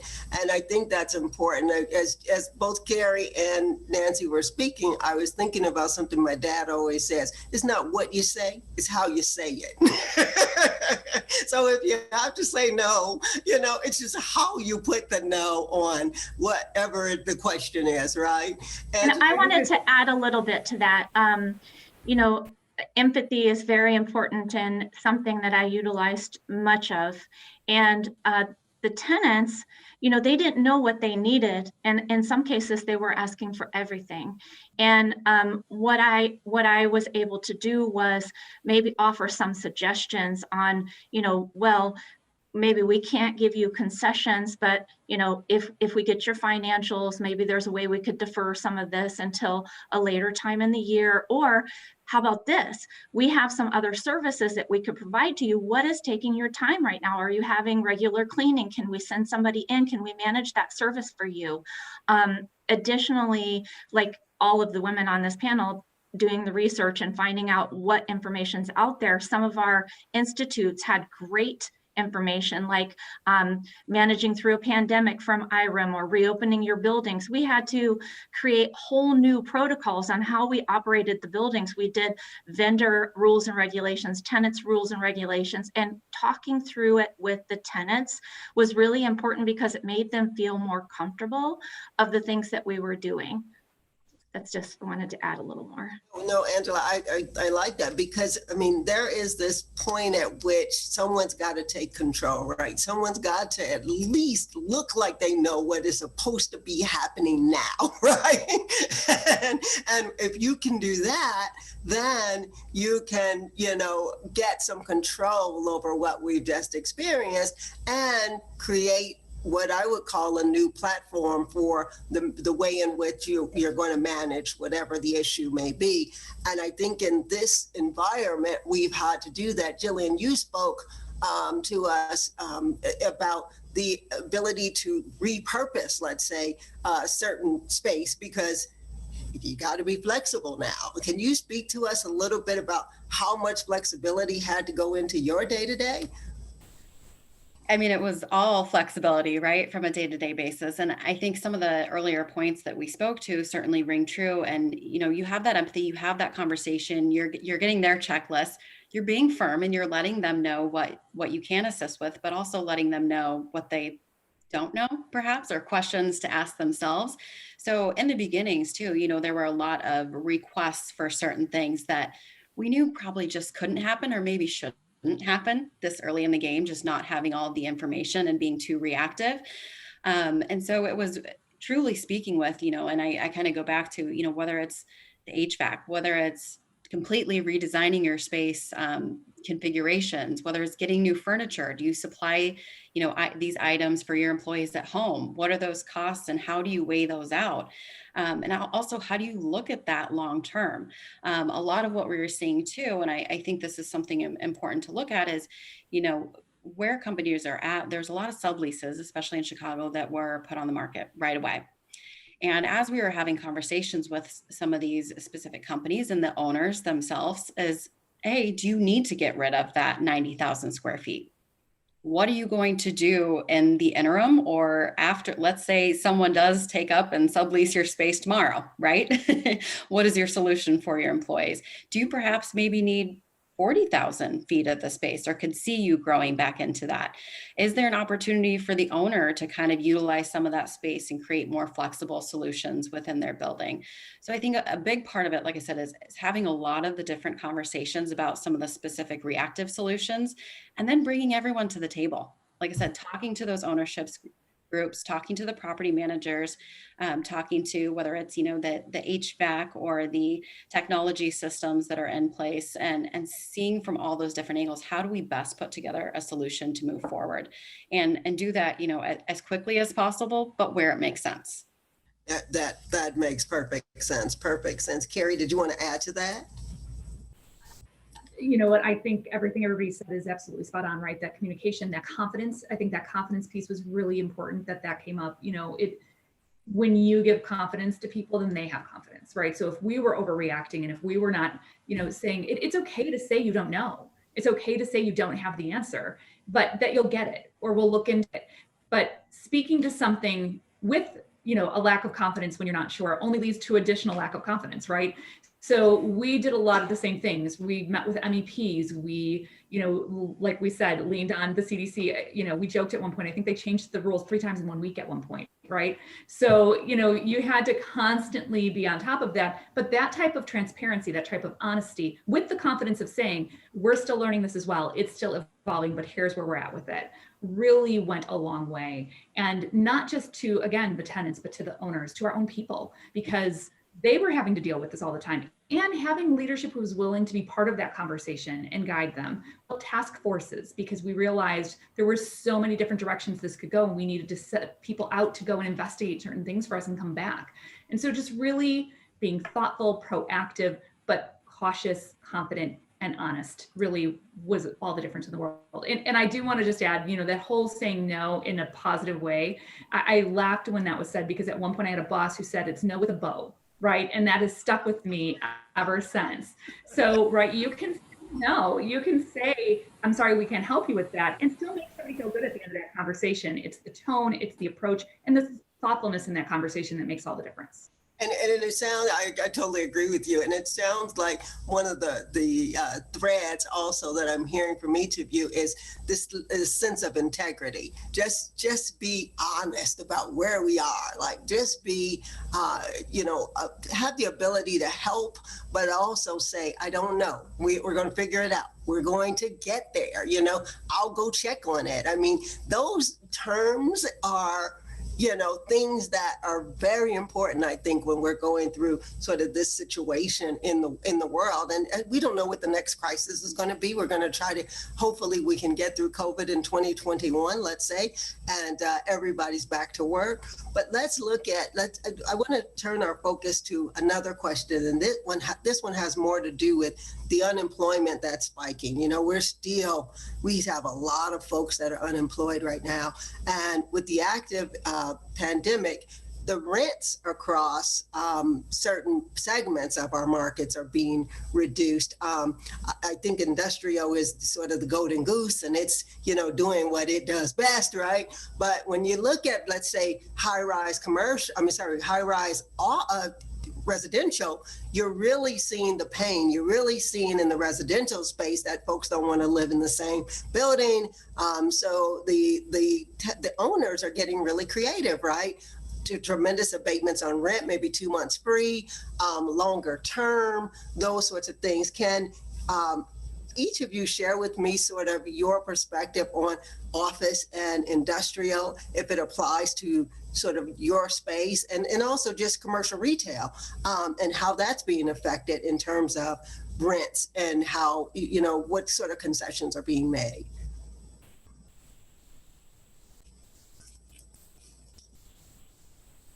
So I'll take it. Go ahead, Kerry, that's fine. You go. Well, for us, you know, we, like I said, talked to all the tenants and we didn't give any concessions, but in the case where someone was requesting a concession, we would look to modify their lease terms, extend their term and roll in that concession. And we offered that a few times, but many tenants were concerned about the future and not willing to commit to the longer haul. I will say that, you know, we have had tenants struggle through deferrals. We've helped them. We've encouraged them in the beginning to file for the PPP. We've helped follow through on, you know, hey, did you extend all lines of credit, and did you get an SBA loan, et cetera. We haven't had a whole lot of people say that I need to break my lease, but there have been leases that were set to expire that the tenants moved out, that maybe in another year we would have renewed. And that's what feedback I have. Kerry? Yeah, and so I'm just going to add to that. We haven't seen the rental rates change yet, right? And we had talked about that a little bit previously, that we're not there yet, but we are starting to see, you know, maybe a tenant who was naturally expiring, choosing to not renew, who may have renewed in the past. We're starting to see, instead of maybe a 10-year deal, people looking for a shorter term deal because they're just not as confident, right, in what's coming and what they want to do next. It's you know, we definitely had people who reached out looking for concessions in the beginning. You know, it was really interesting. It was like once one started, everybody started, and it was, hold on, let's see the financials. Let's make sure this makes sense. Let's make sure it's necessary, because there certainly were people who were absolutely impacted, and ownership dealt with each of those tenants individually. But there was definitely a rush of, you know, let's jump on the bandwagon and ask for free rent for a little while. And so there was definitely this moment of pause for a minute, gather the information, work directly with each owner, and each owner had a different approach to it, but making sure that we were being thoughtful in those conversations, communicating and making sure ownership had all the information necessary to make those decisions. And in some situations, it was free rent that was, you know, a couple months tacked on to the end of the lease. In some situations, it was converting TI that was unused. There's a variety of ways that it was addressed. I think what will be interesting is moving forward. Like I said, are we going to see more short-term deals? I've heard a couple of our brokers share that they really are seeing, you know, less time in the market, right? So somebody who's expiring a year from now would typically be looking, they're not yet, because they're just not sure where their business is headed. So they're waiting a little bit longer, which means they're not going into bare space that needs a full renewal. They want to go into something that's a little more ready to go.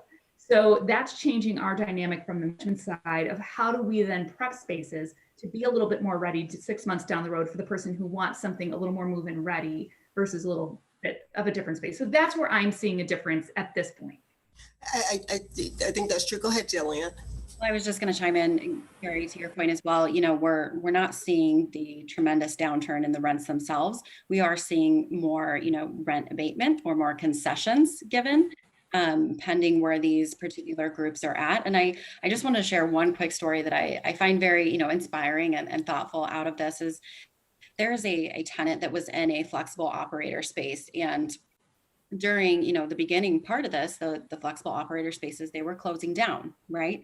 But these tenants were still committed to paying that monthly rent, even if it was on a shorter term.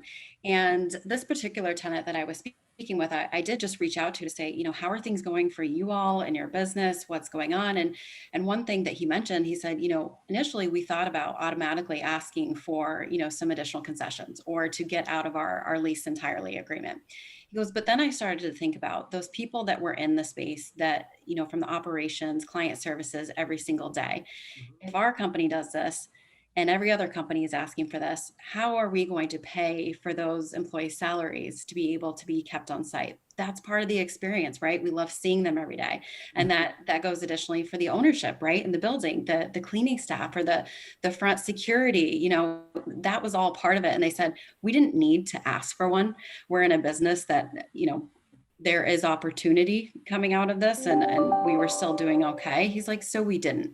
Now I've seen the reverse side of that too, where to your point, people are just asking it to see kind of, can they take advantage of the situation? And like you said, it's having those conversations one-on-one and seeing really where those needs and assessments are and basing your decisions off of that. And then there are some, you know, tenants that have gone out and maybe their renewals in 2 years, 3 years, but they're seeing an opportunity to perhaps where they know in spaces and buildings and locations where they want to stay, what kind of deal can we work out now and extend and do our renewal early based upon all this kind of working in conjunction with giving some, you know, peace of mind, if you will, to that ownership group as well. There's a keen eye to the future starting to take place. And although we don't know what the new normal is going to be, let's say, we're trying to figure that out. I saw from our perspective, we were when COVID first broke, we were in the Willis Tower. And so we worked tremendously closely with building ownership on what to do about our space and what was going on in the building. And we saw this pattern with ownership there, for instance, that, you know, there were some businesses that were non-essential and had to close, you know, the amenity section, you know, the restaurants and all of those guys. And so there was this balance, if you will, of, you know, essential businesses that can operate, we may not give any sort of concessions to, right? Because you guys have to work, and that will help us balance the math, right? In order to make the building continue to function, go, and be not necessarily profitable, but at least break even. I mean, we were having a conversation together about, you know, the base year. What's the base year now? You know, given what we've been through. And so those sorts of analysis with building ownership, at least at Willis at that time, were critical for our firm and for how they were thinking about it. And we had to, you know, embrace how they thought about it because you had to make it work for everyone.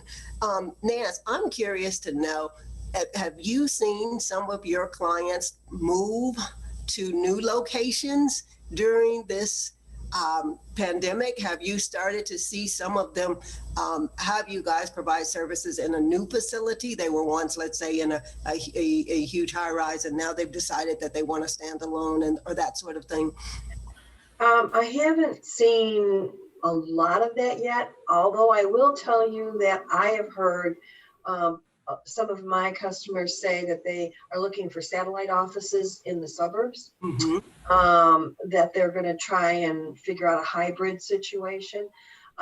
Some of our customers who either manage or own the buildings have indicated to me that they feel pretty confident that they're going to see maybe satellite offices or satellite locations that will help them. So that's what I've seen so far.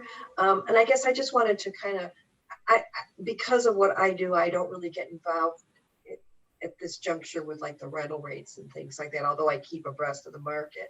But what I can tell you is that, like, I had customers who have contracts with me and their buildings went vacant. And so, again, talk about empathy, talk about, having foresight. So I had some customers that said, Nancy, I don't think we need services right this minute, or I think we do, but our ownership doesn't think we do. So, that was hard for me because I had to keep everybody working. But I will tell you that, my position was we got to get through this together. And so there were some people that stopped services, they now have regained services, and they've actually asked us to do things that the building needed because nothing was getting done. So it, you know, again, just like everyone said, you've got to have empathy, you've got to be fluid, you've got to be understanding. And, you know, sometimes you have to say no. I had to say no to some customers for certain things, and they came back and they said, you know, we understand that. So that's what I think. But it's that theme too, right? We have to be in partnership with our clients, right? We have to be in partnership with the owners, in partnership with the tenants. They have to see that even through a hard time, we're just not going to cut and run, right? And so I think that is the message that Nance, you just articulated so well. And I think that when you show that value add and you show that sort of, you know, we had clients that said, look, our assembly lines are down. We represent a lot of automobile, right? And they were like, councils, we need you guys to continue to work, but we need you to cut your bills by, you know, 20%. And then we'll make it up later to you guys. We had to do it. You must, you know, you had to partner with your clients. And I think this is the first time that we've really been challenged on creative solutions and how to partner with our clients. One of my next questions, and you guys, we've got about 5 minutes with each other, and then I think we'll have another 5 minutes to open it up to any questions that may have come in. But one of the questions that I have wanted you guys to kind of talk about is amenities. Like, how are the amenities to each of the buildings that you guys are working with or for functioning? Because I've seen this one play out in so many different ways across the board. And so, Angela, I'd like to start with you, if I could. Sure. So when we had the stay-at-home order, our deli closed at our large office building.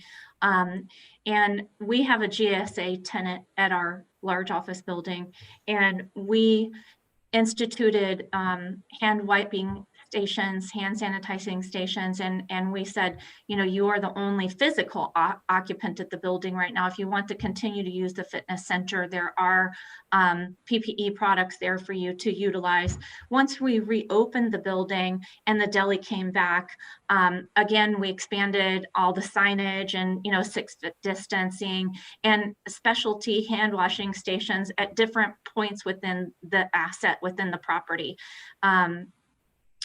Now, I will say that that's probably the only two amenities that we have. We have a conference room, but no one's using the conference room that's reservable because there's very few physical occupants from, let's say, April to August. And then maybe we had some spike up in occupancy, physical occupancy in the building after August, but not much. I mean, one of the questions you were going to ask us is what is the physical occupancy? And so the big office building, I'd say we're probably at 30%.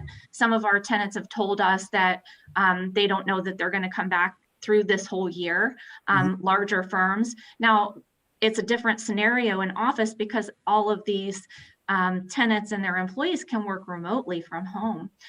That's not an issue, but some of the people who are working at the buildings are GSA, central service, obviously, and then tenants that provide tech solutions 24/7 to different entities within the United States. Kerry, what are you seeing? I agree with you, Angela. I mean, there's a lot to tenant use, right? That's driving this. But Kerry, what are you seeing from HIPMA's perspective? So from the beginning, obviously we had to follow the state guidelines. And so initially things were closed because they had to be.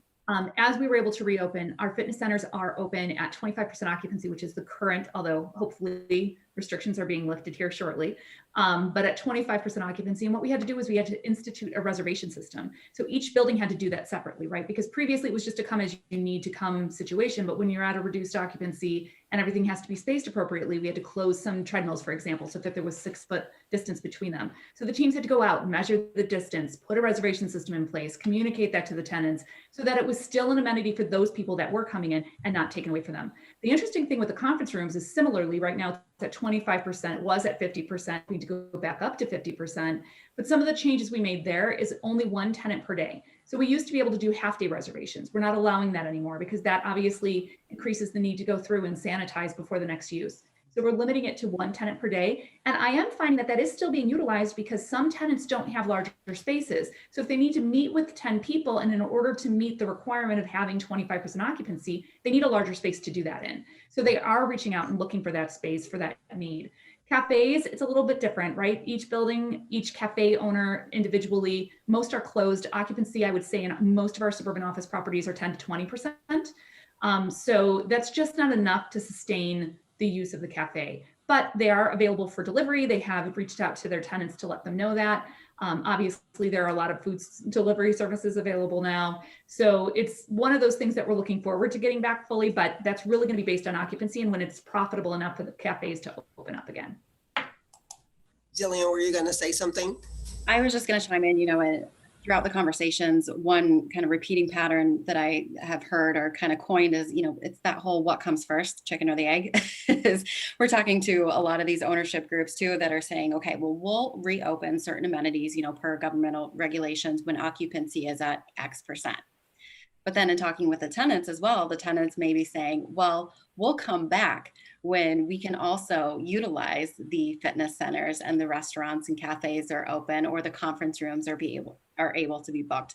So it is finding that balance and really, you know, how do we get back to all of that and what does that timeline look like?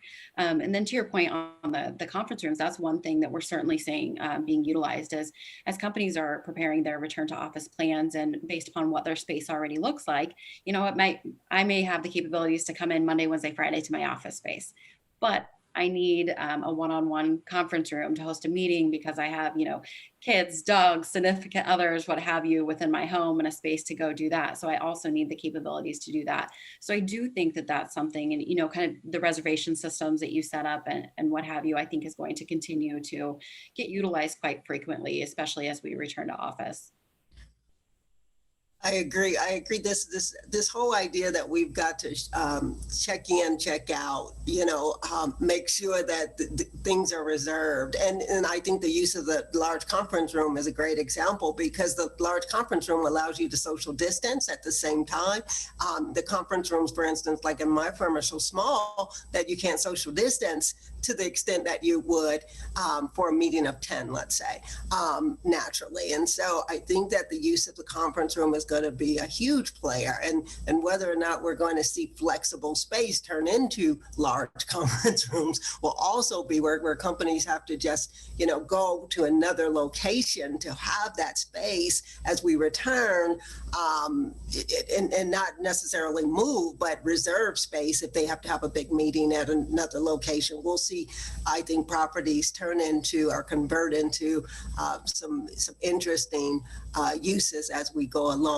We do have a question, ladies. The question says, hi, my name is Rena, and I am the Senior VP of Operations and Landlord Assistance for Food Bars, which is a restaurant in commercial office buildings in 20 different locations.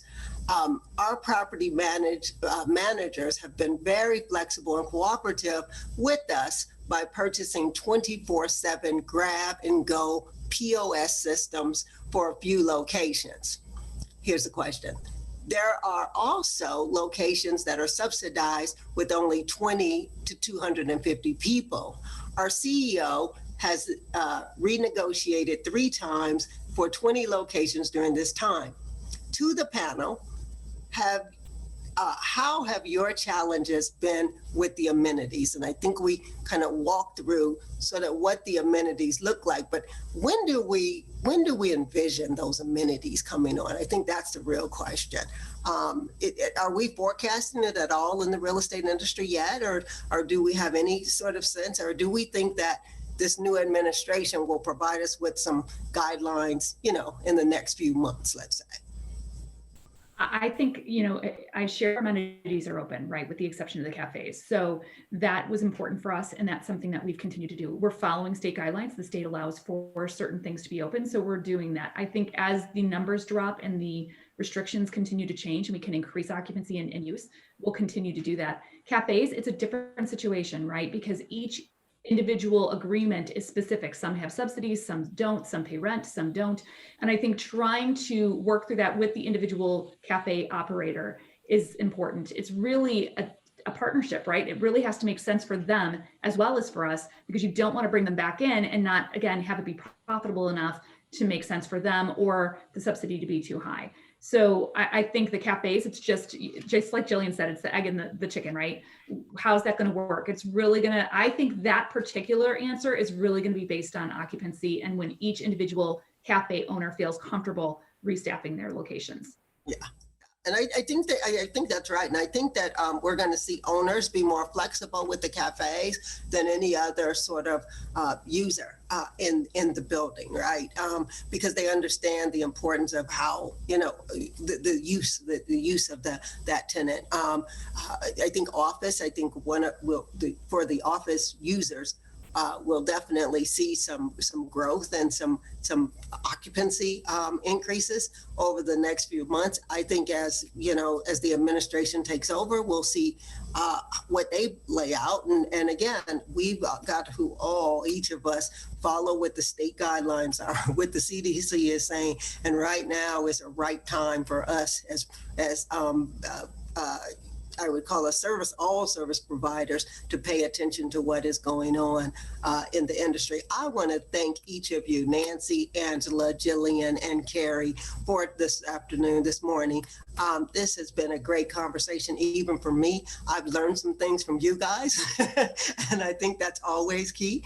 And it's been an absolute pleasure. Thank you. Thank you. Thank you. Thank you. Thanks, everybody.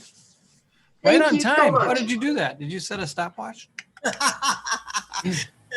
If you're on the next panel, hang on and check and see if everybody's here. If you're on the next panel, now's the time you want to activate your camera and microphone. If you're having trouble, just give me a note in the chat room and I'll get there. If you're on the last panel and you want to stick around, just turn your camera off, or I can turn it off for you. And you can stay in the room and watch the event. Trish, how you doing? You got a camera there? I do, but for some reason it's decided not to turn on, which...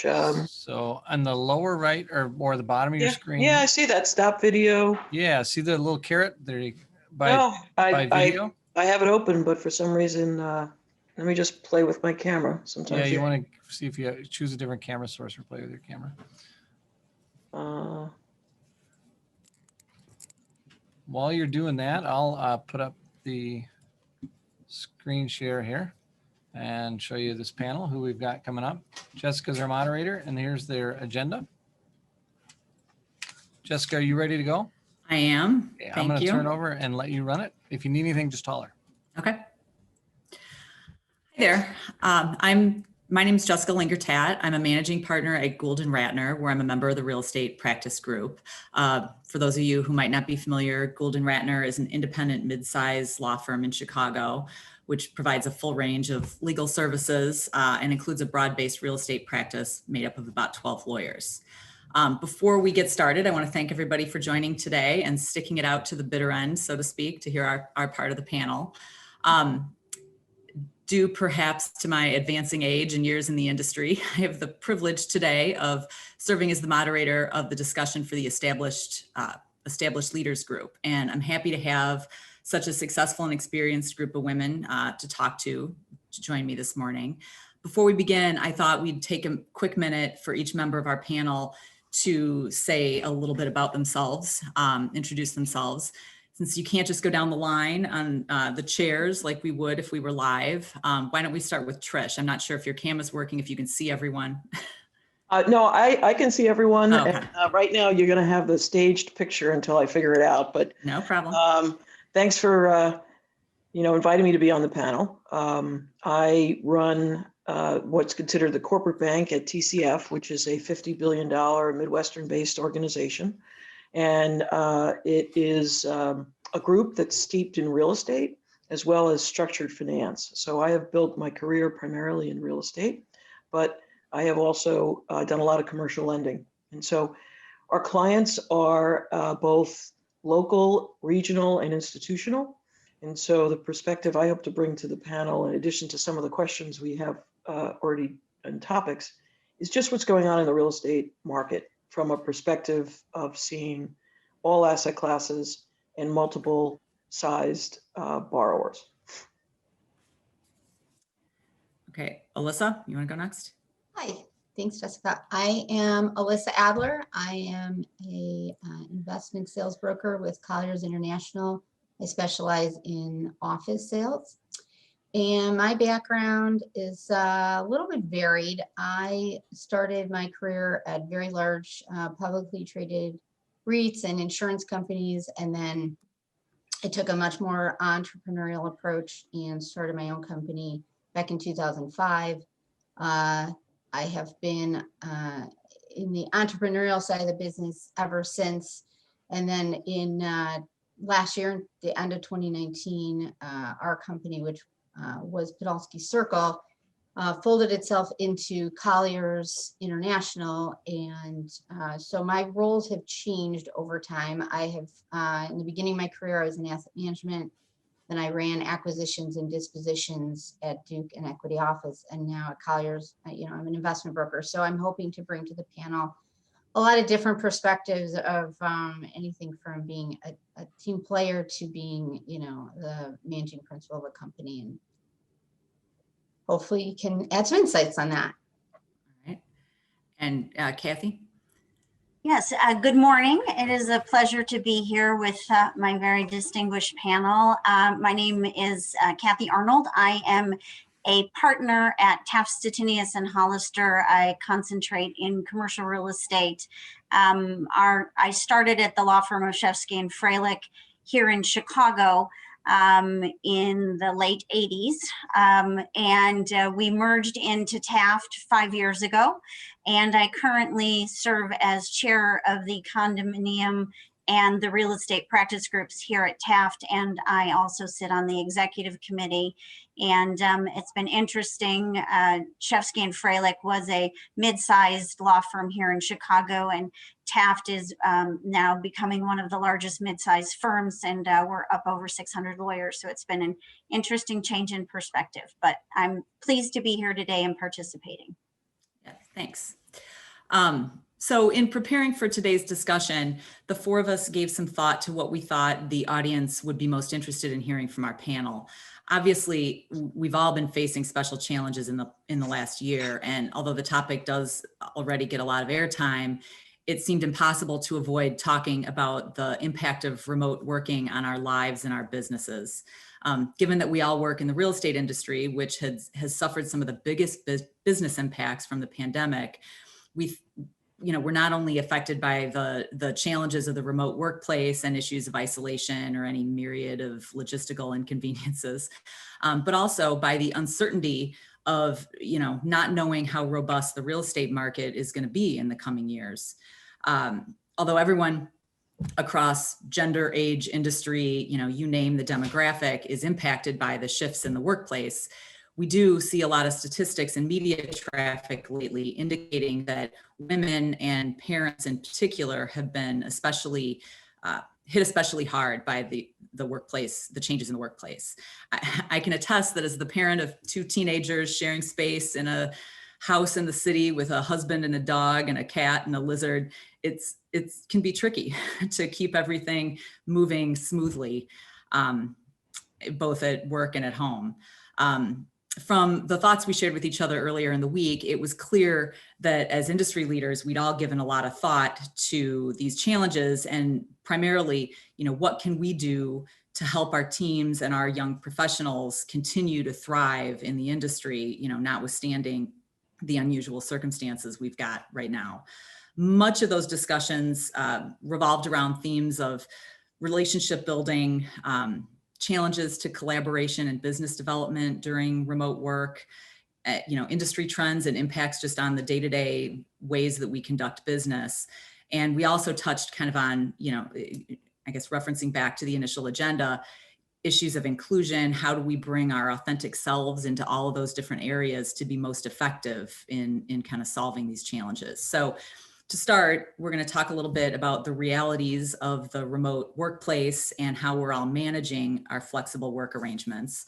One of the things that I can see, or I've always thought was most impacted here, that I can see is the biggest challenge, is training and mentoring of young professionals. It's just not the same when you're not all in a room together or in an office together. We've lost so many of the organic opportunities to share ideas and learn from one another. So I thought it was important to start with that topic and get some insight on what our panel thinks that we can do as leaders to help make up for this deficit and keep our young talent on track. So I guess that's kind of the first question, is how do we find opportunities to bring young professionals, to keep everyone engaged and continue some of the mentoring efforts? I don't know, maybe anyone has initial thoughts to start with. I can jump in if you want, Jessica. Sure. It's very, very difficult in legal, which you and I are both in. I find that we're a lot more hands-on on training than some of the other industries. If you're just an analyst, you analyze the numbers, you can talk about them.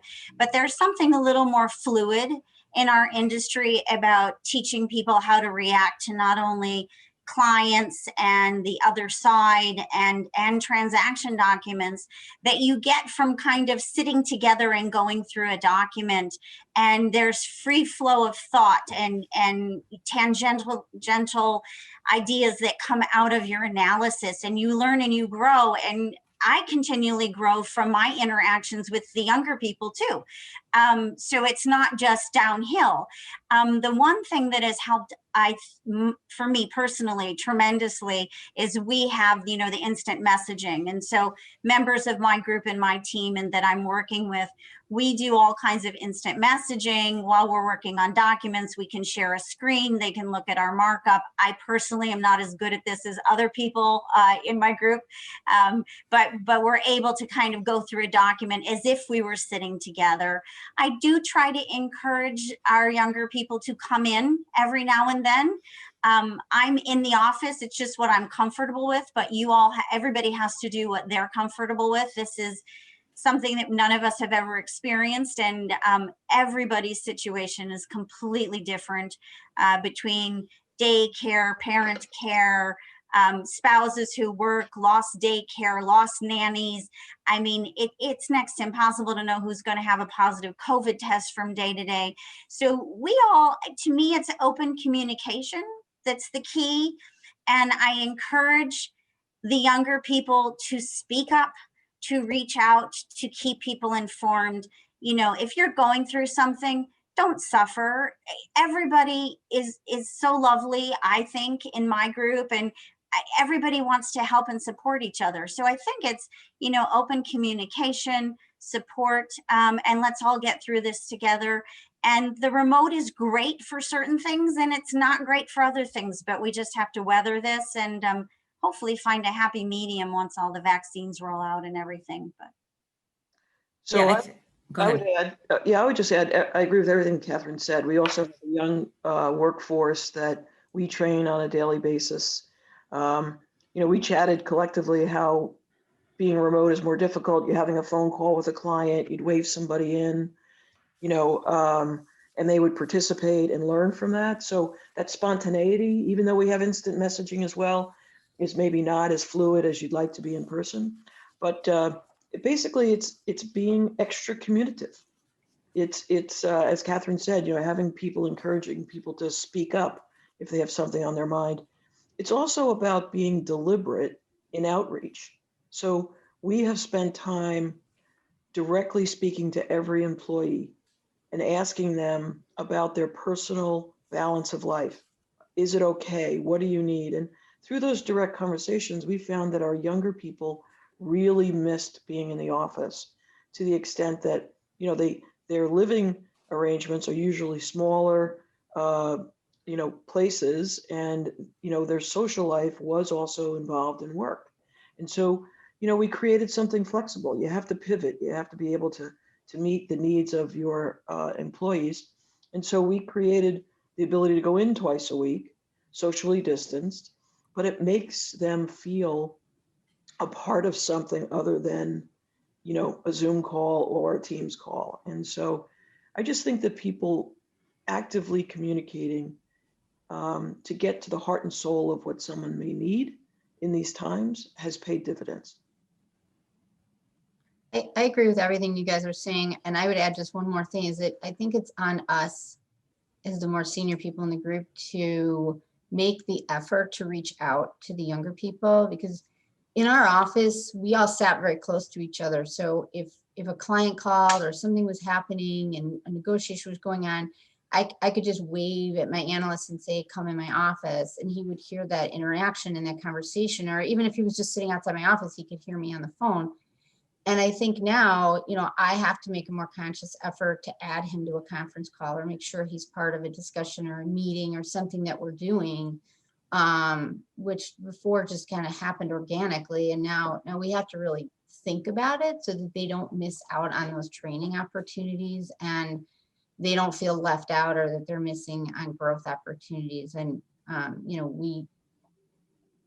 we talked about it in our group, you know, the lack of being able to kick someone under the table if they're, you know, going down the wrong path. And, you know, we have that too. When we call clients, I try to let our younger people carry a conversation sometimes to get some practice. But yeah, it's hard when you're on these calls to rein it in if it's going a direction you don't want. So, you know, I think you just have to do a lot more of talking to them and a lot more one-on-one conversations with them and training than you did, you know, when everybody was just together, but it works.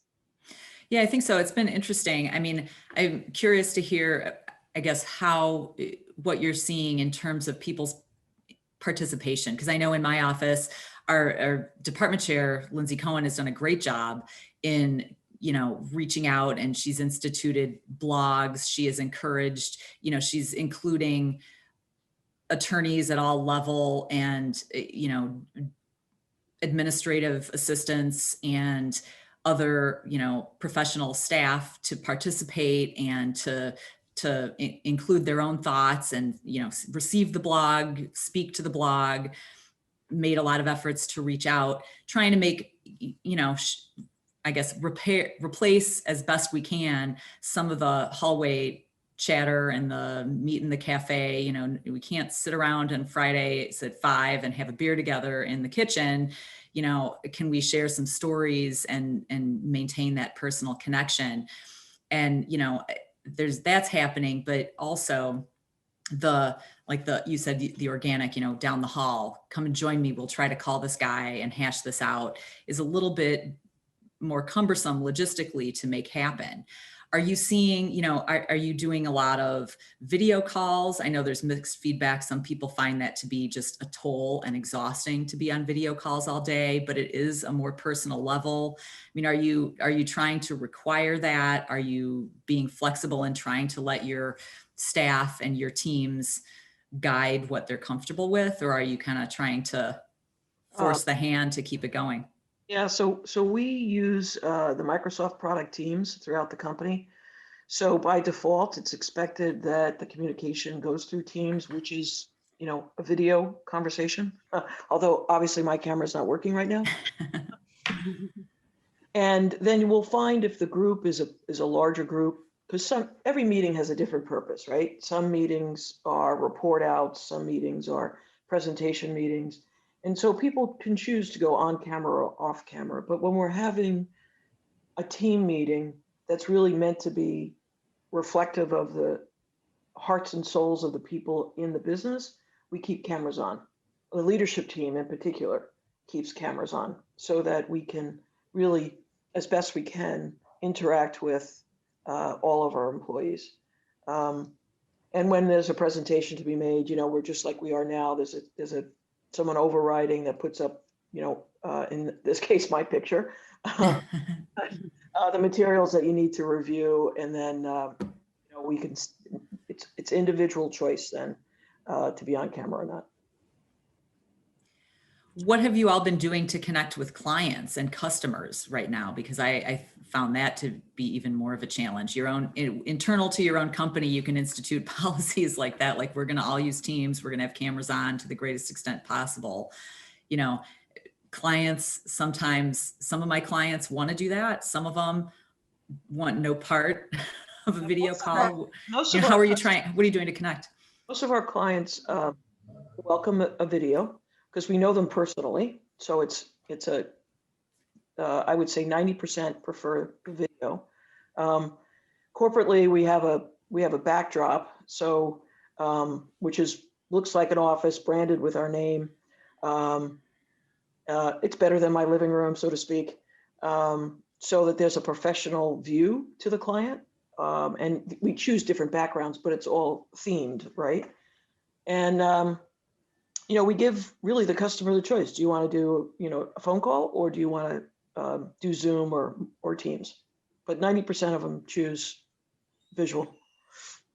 So we've been sending out more market updates from our team just to keep them more informed, because you can only call so many people every day and talk about the same thing so many times. So we tend to send out more e-blasts and try to stay in touch more that way with our clients. But I've ironically found, because a big part of what I do is business development and cold calling, and I find people are more receptive now to my calls than they were before. And I think, you know, we're all super busy all the time, but some of our clients, I don't think they have that constant stream of communication going on all the time, all day. So they actually are kind of excited to get your call and talk to you and hear about what you're doing and tell you about what they're doing. So I actually find that some of these calls go better now than they ever did in terms of getting to know somebody. Alyssa, I agree with you. I think that a lot of people who've taken the commute out of their day have now picked up no change of scenery and a couple of hours potentially in a day in which they didn't have anything to fill it. And so I find that just reaching out makes people very happy right now. They can obviously just not take your call or not respond to your email, but I think people are kind of sort of, oh, good, it's somebody I haven't talked to in a little while. I'm gonna you see how their family is. What have you been doing? What have you been streaming? What have you been reading? So I think that the outreach right now is one of the best things we can do with clients. And internally here at Taft, we have all kinds of internal and external communications that go out, checking on people, mental health checks, ways to stimulate your mind to make sure you're okay, ideas for exercise, and then we do all kinds of legal updates. You know, we're sending out more than ever just because there's more happening. And you know, now with the transition and the inauguration, you know, people are working on that. So I think just keeping people engaged and keeping in contact with people is important. And I personally am a big fan of snack foods. So I send out snack foods to clients and people in the office. And I'm like, I found these amazing pretzels. I'm like, try these pretzels. And, you know, so it's just, you know, you just share what you find and what keeps you busy and what keeps you happy. And hopefully you can raise someone else's spirits. So. Yeah, that's a nice. That line, Catherine, I would add to that, your point about keeping people happy. You know, when we're in the office together, you know, think about the nonverbal communication you can have, which of course I'm laughing at myself because I can't right now. But, you know, just by a smile, you can make someone feel so much better. And, you know, helping people understand that you care about them personally, requires outreach. And so, as Alyssa, you said, more one-on-one conversations with people. I think that is really one of the ways that we're now driven to have those conversations, because it's the only meaningful way we can make people feel better about themselves or their environment or whatever it is that they might be dealing with. Yeah, it's interesting. I mean, I have noticed some of the people, both clients and, you know, colleagues, that were not overly chatty before. Sometimes you'll get them on the phone and people will just chit chat, because I think we're all kind of craving that interaction. I see somebody on the chat, Kathy, is asking about the pretzels. It's Eastern Standard Provisions out of Boston. Unbelievable. And get all the flavored salts. But it's funny because I noticed, like, I was ordering, you know, from Amazon, the peanut butter filled pretzels that were in our Yeah. cafe that I would get every day. And it is kind of funny to notice the things that you'd never thought you'd miss. I miss getting a salad for lunch, like a good salad with stuff in it. Just, you know, the things we learn about ourselves that, you know, you never gave a thought in the ordinary routine. You know, I guess some of what we're talking about has to do with some of the, you know, perks and conveniences maybe that we're all enjoying, or many of us are enjoying by not being in the office. You know, you mentioned the lack of the commute helps you pick up a few hours in the day. Sometimes just being at home means you can throw in a load of laundry or load the dishwasher when you're passing through to make yourself lunch or whatever you're doing, which is, you know, some of the things are nice. Some people are getting extra time with their families and their kids. You know, I guess at the flip side though, I think many of us are finding that we're always working. It just becomes a continuum, and maybe you start earlier, maybe you finish later, maybe you're leaving at 10 o'clock because you see it's sunny out and you're going to go walk the dog. So there are balances that we're all kind of enjoying and trading.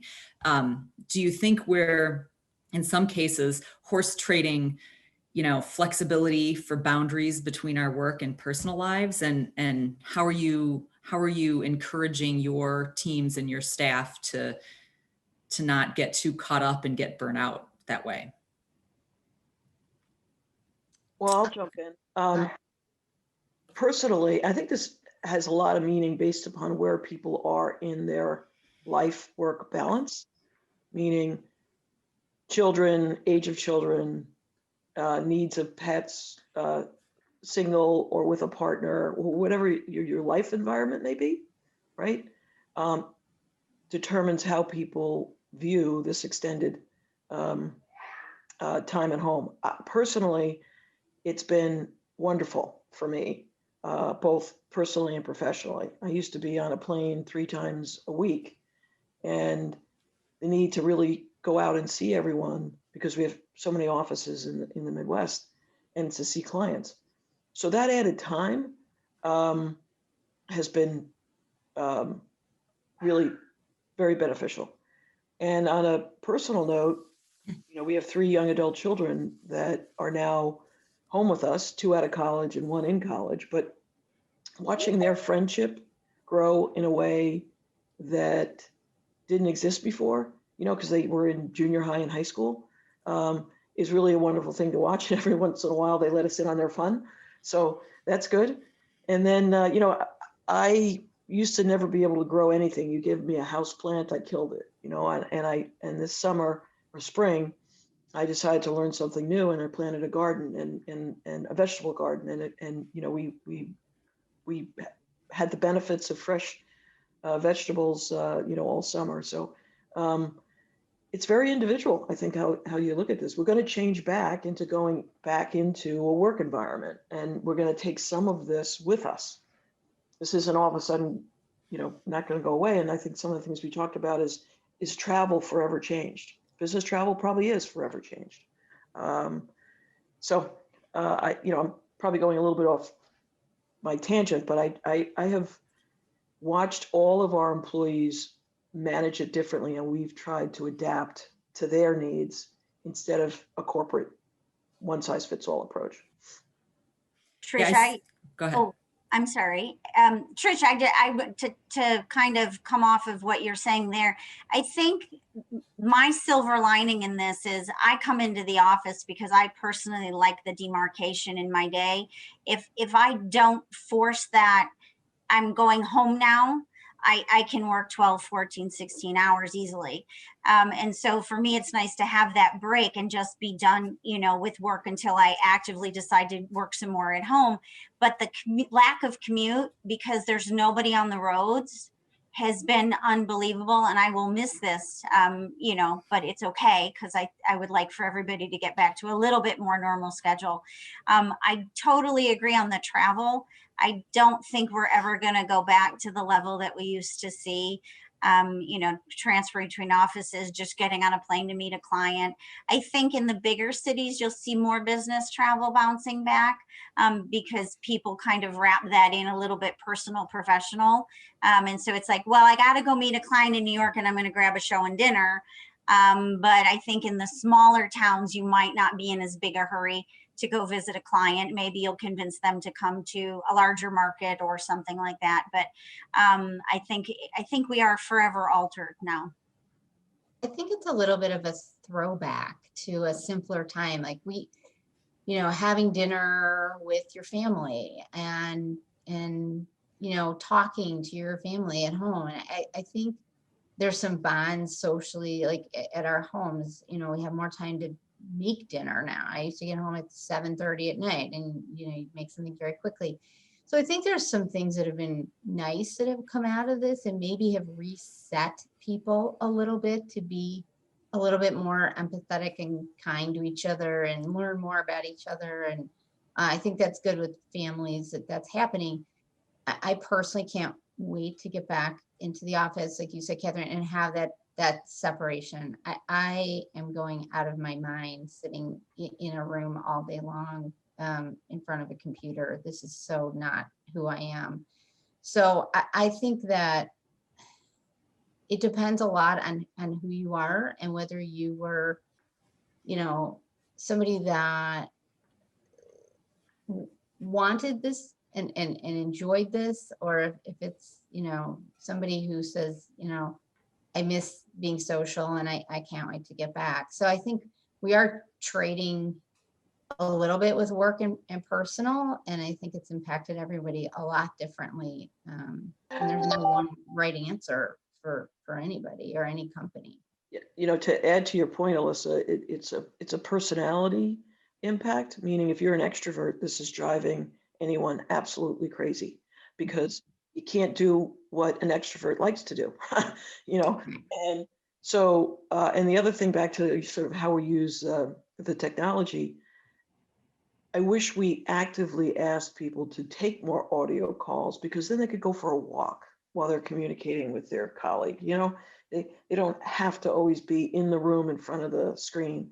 And so being, you know, as you said, taking a step backwards, and I agree with that completely. I think there's been a better appreciation for the simpler things in life that maybe we all, myself, for instance, maybe took too much for granted. And let's hope we're all richer as a result.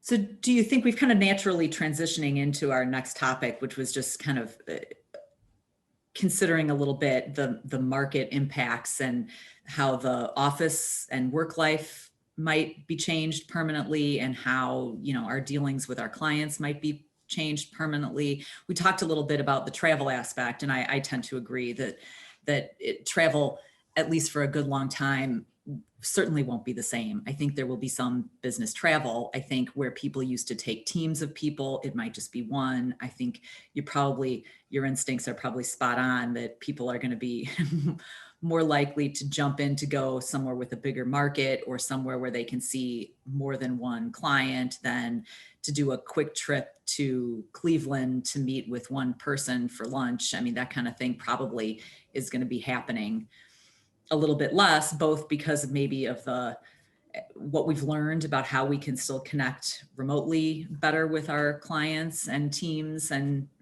people around the world.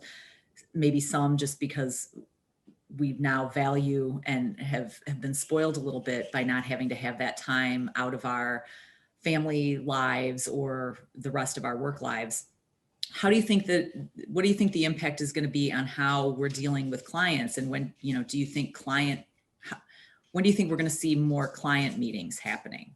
So I'll jump in here. The client meetings we've had during the pandemic have been outdoors, right?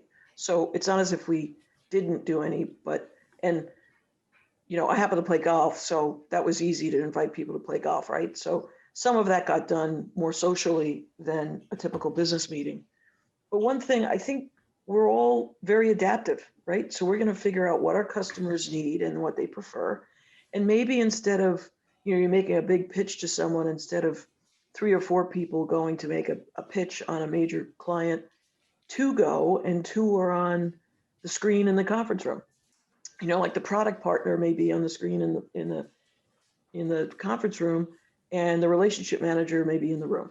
So travel's cut in half, cost is in half, something like that. We're all going to figure that out. It's just one potential idea of how we blend both technology and in-person meetings differently than we would have done before. I think a lot of it is depending on the industry that you're in. So I'm in brokerage. I have to go to the property. The property doesn't come to me, or I can't do a Zoom call, and it's impossible to show commercial properties with technology. It just doesn't work. So, we've continued to meet clients, to meet buyers and sellers and environmental companies and everybody else that needs to tour. And I can tell you that the tours I've been on, everyone is like giddy, like children. Like they're so excited to be together, and we're all standing in a parking lot, 6 feet apart with our masks on. But it's just, it's the craziest thing I've ever seen. So, I'm a big believer in human nature. I think from what I can see, people want to get back to normal, what we used to have. And I think I use 9/11 as an example. When 9/11 happened, people thought that no one would go to the top floors of high rises, and then, high rise in the city would suffer. And they had, that's still the highest coveted space and most expensive space in buildings today. And everybody went back to being on top floor of high rise. So I think that we have short memories. And as soon as we have a vaccine or people feel comfortable being together again, I think we're going to see in-person meetings happening more faster than people think. That's just my opinion, but that's what I think we're going to see. I would agree. I would agree with you. I think we have short memories and people want human interaction. And during the when we initially shut down, everything went quiet for a while in March. And then I just continued meeting with clients because the weather held up here in Chicago. And so, I would say to a client, hey, want to grab a bite to eat? And they're like, can we do that? And I said, yeah, and I named 10 restaurants that are open, on the river. And they're like, yes, absolutely. And so we would go and we would eat lunch outside, or we'd, eat at 4 o'clock and do an early dinner, or, but we would do something that was manageable and safe. And I've got a list of people who are like, as soon as we can. So I think, as soon as we can, I think everything's going to be really, really busy. And I fear for the fact that we won't be able to book the trip that we all need and deserve at this point. So. That's yeah, true. I can tell you in this last summer, I do a charity golf outing every year, and we kept it on, and some people were nervous that, people wouldn't show up. And I can tell you that thing sold out. We had, 140 people sign up. I mean, it was crazy. So golf is a great example. Trish, you mentioned that, or outdoor restaurants, and it's harder in the city where it's cold all the time in the winter to do it as much now. But I think this spring, when the weather starts to get nice again, people are going to be itching to get out and do those things again. It was interesting. A friend in the industry had, we all know, the summer, it was easier. There was golf and some people would meet outside. There were people that took walks together and maybe met for coffee or a drink outside. But a friend that lives nearby was gathering up some women in real estate that she knew that lived fairly close to her and inviting them to a bonfire in the backyard to have a drink, in lieu of all the holiday parties we used to go to and see each other at. And it was a small group anyway. She was just a handful of people in her backyard, but she was shocked to find, she figured maybe half of the people would say they were comfortable coming, and everybody she included was like, yes, please, everybody was panicking, thinking like, oh my God, we used to at least get to see people outside at a distance once in a while. And now we're looking at the long, dark winter, and everybody was so excited. They're like, whatever, I'll put on my big mittens and my fuzzy hat and and boots, and I'll stand in your backyard for an hour. That's fantastic. So I do think it's been interesting to see, people be creative, and I agree that everybody's kind of craving some togetherness. It's just been kind of tricky to navigate, I think, what everybody's comfort levels are, because they can be very different. On the flip side, so that's the client view, how do you think this will impact remote working and flexible arrangements for companies going forward? I know, the real estate, the industry forecasts are all projecting that there will be lesser office space. What that translates into is a wild guess, as far as I can tell, as to, I know one of the prior panels was talking about people delaying leases or taking smaller spaces, people assuming not everybody will be in the office, more people office sharing. What do you think we're going to see? Is the market and the employee market going to demand that, now that we know flexibility and working remotely is possible, that they want to see it? What do you What think? we've seen is a big division on the office side. So the big companies that have large 50,000 square foot plus, leases, maybe even down to 30,000 square foot plus, they're sort of frozen right now. If their leases are coming due, they're kicking it down the can down the road. They're trying to figure out what they want their office to look like. But we've seen incredible activity in, I'd say, 15,000 square feet and under. Those people tend to keep doing business. They're figuring it out. Their model is not changing. It's also very dependent on what your business does. I can tell you, when we do our tours, people have less people in the office right now, but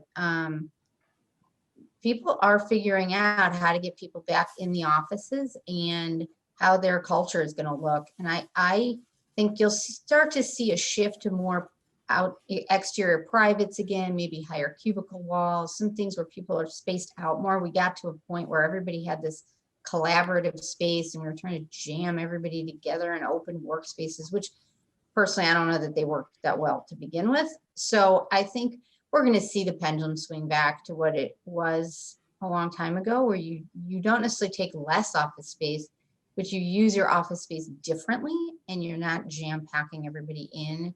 But I personally am not seeing the disaster of office that you see in the press and that people are touting all the time. I'm like a one woman, Well, here, but I don't see it being as big of a, shift as people are trying to make it seem. I agree completely, Alyssa. We use office space, and God knows a dozen Midwestern CBD and suburban locations. So we have usually dual offices in every city. So we have a downtown and a suburban. So we can adjust, with this current situation. But we finance a lot of office owner operators, and they are saying the same thing you are. And I go back to, we're human, we forget. So if the model worked before, the model will work again. Now, it may be slightly refined, as you said, the floor plan may be slightly different. Hoteling may be used a little bit more. So somebody who says, I'm going to work remote 2 days a week, and I'll be in the office 3 days a week, and those are our meeting days, and the other days are virtual days, who knows, right? But flexibility is now a major part of the office and businesses. So, it's not as if all of a sudden we're going to take 30 to 40% of our occupancy expense out of our P&L. It's just because, we're a user of office space as well. So the collaboration is a key part of our business, and we'll be back to it. I agree completely.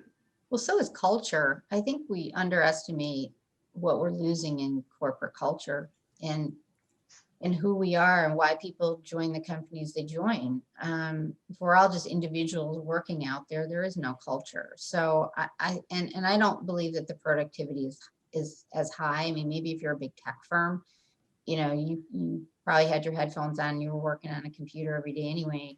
But people in businesses where they need to talk to each other and interact, the productivity is down and the culture is down. And that's something we're all gonna have to work on getting back. Yeah, I don't know if on that point I'm with you, only because we've had an amazing 2020. You know, our folks, we had, again, I'm a banker, so we had PPP that had to be put out. We had employees and seasoned professionals drop everything they were doing to get behind. Those are the small business owners that really needed it for, you know, it's their lifeblood, right? It's literally the blood that flows through their veins. And, you know, then we picked up our regular business. And so the workload has been actually greater, and people have rallied to it. Now, again, I think we're all saying depends on the industry, right? And yes, of course, you can always have that group of employees that, you know, they hide in the corner while they're hiding off screen, right? But for us, we had just a very busy, phenomenal year, and everyone contributed. I think one distinction that can be made on this topic is industries and employees, whether they approach it as a career or a job. So I think there's a very big dividing line there. You know, to me, the people that are career oriented, that are in this for personal satisfaction, not just a paycheck and not getting through the day, they're going to want to come back to the office. They're going to want to make those personal connections. They're going to want to grow themselves and their client base and do everything that's good for themselves and the company. And I think the people that we're not engaging with, that the people that we may lose, are the people that are sort of like, well, it's a paycheck and I'm going to do the best I can from home, and I may jump ship and go somewhere else. So I think there's just a little bit of a distinction on the employee level there. I think one distinction too, in Alyssa's point on productivity is, you know, everybody's been kind of cranking in crisis mode, and we were all very busy. I mean, there was obviously a lull in certain areas, you know, trials weren't happening, you know, courtrooms weren't active. So different nuances in what the work was, but every client we have needed something and wanted to talk about what was happening and how to, you know, position themselves to weather the storm. So the productivity maybe was there and, you know, the work was being done, but that doesn't mean that the long range planning and the collaboration and the culture was quite being maintained in the same way. So, you know, to your point, you know, the blog is great to keep people connected at some kind of a way, but it doesn't replace the beers in the kitchen on Friday night or just the conversations in the hallway. I mean, some of it is like, you know, learning what the other person is doing or who they know and where an opportunity might fall, or kicking some, you know, ideas around on something you're struggling with. You know, we all have the people maybe that we are likely to call our friends and mentors in the industry to kick things around. But if you were physically present in the office, you might see the tax guy that you're passing by in the hallway and think, oh, he might have an idea. And so there are things like that that, you know, just can't happen the same way. Yeah, and I completely agree. The culture, it does get impacted negatively. And you're right, that it's the unexpected conversations that you have that get things done more quickly, right? Because you don't have to sit down and call someone. You're actually just, oh, by the way. And also as more junior folks want to interact with more senior leaders, they see behavior and they model behavior. Think about the times you've walked the halls just to say hello. You don't have an agenda. You just, because they feed off of our, hey, you know, is Trish smiling today or has she got a sour face on? You know, they read into that stuff, which is nuts, but they do. And absolutely. So, and when you see that person with that's looking stressed, you might say, oh my God, you have to get up from your chair. Why don't you walk with me? It's Food Truck Friday. Right. Let's, you know. I miss the food trucks. Yes. Right. But you know what I mean? You're spot on. Yeah. You know how to react because we're human beings and we can, and then what I said before, just a smile makes people feel better. which you're stuck with the one I have on now. Which is lovely. Yeah, and the humor. I mean, I guess I would also don't underestimate the power of humor, and work it into, this virtual world we're living in, right? And, let things roll off your back. And, our weekly meeting, I now put, which is kind of silly, like the New Yorker, like cartoons in the waiting room while people are joining, just because they'll find it funny. And so anyway, humor is a great thing to leverage right now. Yeah, absolutely.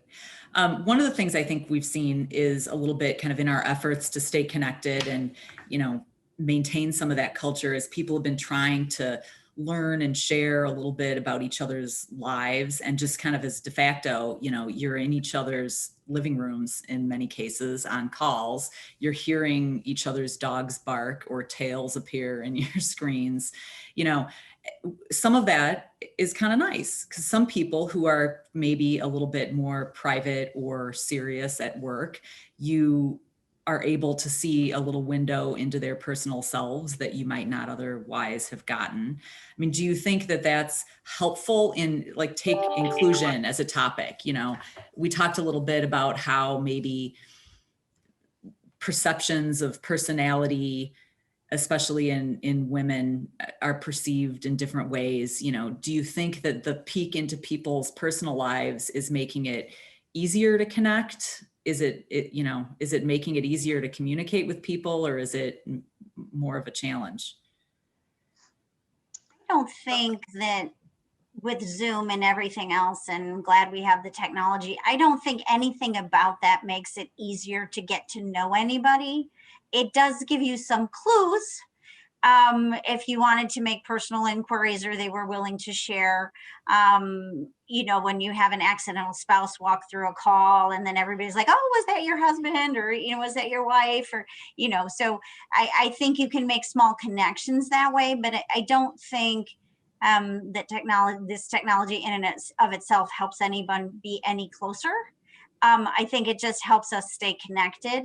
But I do think it's important, particularly for people who don't have other people at home with them, to keep connected like this. And then it's nice to pick up some clues from the call and just sort of be like, whose print is that behind you? Do you like modern art? And so, it's something to allow you to segue and interact and stay connected.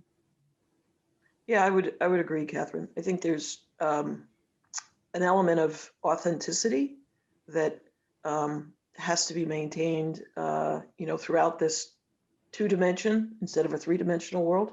And I'll go back to humor. I mean, on just like, a partner walking behind you, a spouse or something like that, or whatever it might be that causes a conversation.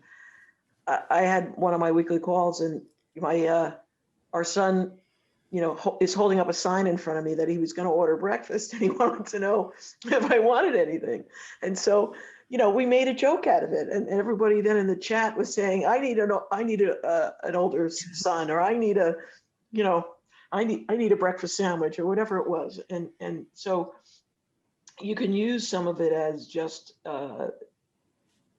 sort of humor, I think, is what I would lighten the moment. Something like that. It works well with people, like client, coworkers and stuff, because you're a little more casual with them. Sometimes client calls are a little awkward though, because like I work out of an extra bedroom. So I have a background, because it's awkward for me to be on a conversation with a client in a bedroom. Like, it's just, there's certain things about technology that I think are good, and then some that just, it's a little too personal maybe, or it's just, or we had a client that, he'd grown his hair out because he hadn't gotten, and then he felt awkward being on the call. And we're like, we don't care, go ahead and turn the camera on. But then we had to have a 5-minute conversation about his hair. And it was just, I don't know, sometimes it just brings you in directions you don't need to go. Alyssa, I have to share a funny story. I was on a call with a group of people, unrelated people, on a deal. And somebody was at one of the service providers. On their screen, it was just an empty conference room. Like, you could tell it was the conference room, but there was nobody there. And all of a sudden I said his name and I said, are you there? Like, what's happening? Why is it an empty conference room? And all of a sudden he pops up and sure enough, he's there. And he goes, well, none of you had your cameras on. So I sat on the other side. And then I said to the whole group, I said, I totally apologize because I don't know if I just violated the rules of Zoom. Like, are you allowed to out somebody who's not, like, I don't know. It's just a strange world, so. But. Absolutely. Absolutely.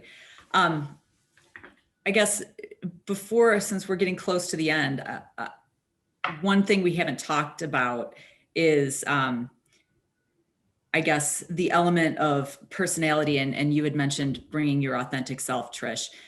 One of the things maybe that gets a lot of concern is maybe it's harder to read someone over Zoom and understand the nuances. You know, women, rightly or wrongly, I'll say, are often misinterpreted. And if you are taking a softer approach where you're asking a lot of questions and trying to sell an idea rather than build consensus rather than being kind of really assertive about your point, are sometimes assumed to be too soft. And in the converse, if you take the assertive approach, sometimes you're viewed as being too harsh. Do you think that is more of a challenge in this environment, or have you just taken the approach that this is my way and I'm going to make it work? I go back to, I believe what Alyssa said is that, communicating is something that we all have to do in whatever realm we have. And this comes with special challenges. And yes, people sometimes, I agree with you, wrongly think that women have a different approach to communication, and not being in person, they can't read the rest of the body language that lets them know either who's in charge or who is open to new ideas. And we have to use our words more carefully. And I have experienced some of this recently. I mean, there's things going on where I have colleagues that, we're in the middle of a major transaction, and they're taking the pound the fist on the table approach. And I'm more of a reasoned approach, an influencer. And I'm like, well, that's not going to get you anywhere, or don't go down that rabbit hole. And the good thing is they'll listen to those types of things because we've built the mutual respect. So when you have the relationship and the mutual respect, I think what you say gets heard, regardless of the fact that we've lost the in-person dimension. So back to the personality part of the question, I think, is it's not a gender thing. It is a personality thing. Elisa, you had said that, extroverts are having a hard time in these situations, and introverts may feel more comfortable. So going into a big room and making a presentation, my kids ask me, is it easier on Zoom, Mom? And I'm like, maybe it is. I don't know. But as long as you're yourself and you're authentic, then that's what has probably been successful for all of us on this panel, is the authenticity that we bring, regardless of gender, regardless of position. So long-winded answer. Yeah, Trish, I think one interesting thing that I love about what you said was, that women are more than half of the population. And yet, because we're still making our strides and our impacts, the way that women sometimes present or speak, people are sort of like, oh, we're not used to that. And in my mind, I'm going, we're more than half the population. How can we not be used to how women speak? And I get that it's the difference between the professional and the social setting or a familial setting, but it just does amuse me that we're all like, well, we're just not used to women in power. We're not used to the way women talk. Well, we all talk to women all day. We're more than half the people. So I find it very interesting. The one thing that I always try to tell the younger people that I work with is, sometimes if you're having trouble reading somebody, and particularly now that we're not face-to-face interacting as much, you've got to step back and say, what was the intention in what was said? Because if you think the person intended to be deliberately rude or whatever it is that you're reacting to, then we can address it. But otherwise, we all need to just take a step back and get to what they actually said and react to that. And if you don't know what they said because you can't figure out the intention, ask. So I like you. I like to facilitate, Trish. So I like to get deals done, and I don't have time for the nonsense and the bluster. So just to add one short comment, we actually have said to a fairly large group, assume good intent. Mm-hmm. We've actively said that. Just assume everyone has good intent. I love it. I learned that from Deb Nupp, and I say it to my kids all the time. It's wise words. I think as women though, like I whenever I negotiated, I was described as tough but fair, which I loved because I think that's how you should be. I think you should always be holding your position and but trying to find compromise and trying to, you know, bridge that gap. But I think a lot of women take tough negotiations personally. I never took them personally. I felt like, you know, I could go head to head with somebody on the phone and articulate my points and stay tough. But at the end of the day, we could be yelling at each other, whatever. I could hang up and then go have a beer with that person. Like I don't take it personally. And I think that's something that as women, we just all have to work on it too, is don't take everything so personally. You know, if somebody doesn't agree with you or criticizes, you know, your point, just have your reasons and give those points back, and people will respect you, and then, you know, move on, you know, keep those relationships. Great advice. Very good. Okay, so I think with that, our time is up. Thank you very much, everyone, for listening and participating, and have a good day. Great. On-time panel. Thanks, Jessica. Thanks. Thanks, Alyssa and Trish. You bet. Wonderful group. Thank you all. I'll Bye. have this up on YouTube within a week, so you can rewatch it or send it to your friends or show it to anybody who missed it. Thank you for joining. Thank you to our sponsors. I hope we're live soon. It's got to happen, right, in Chicago? It's got to open up. So, Yeah, I Hope so. appreciate everybody's insight on that. Looking forward to seeing you all soon. okay, bye-bye. All right. Bye-bye. Bye-bye.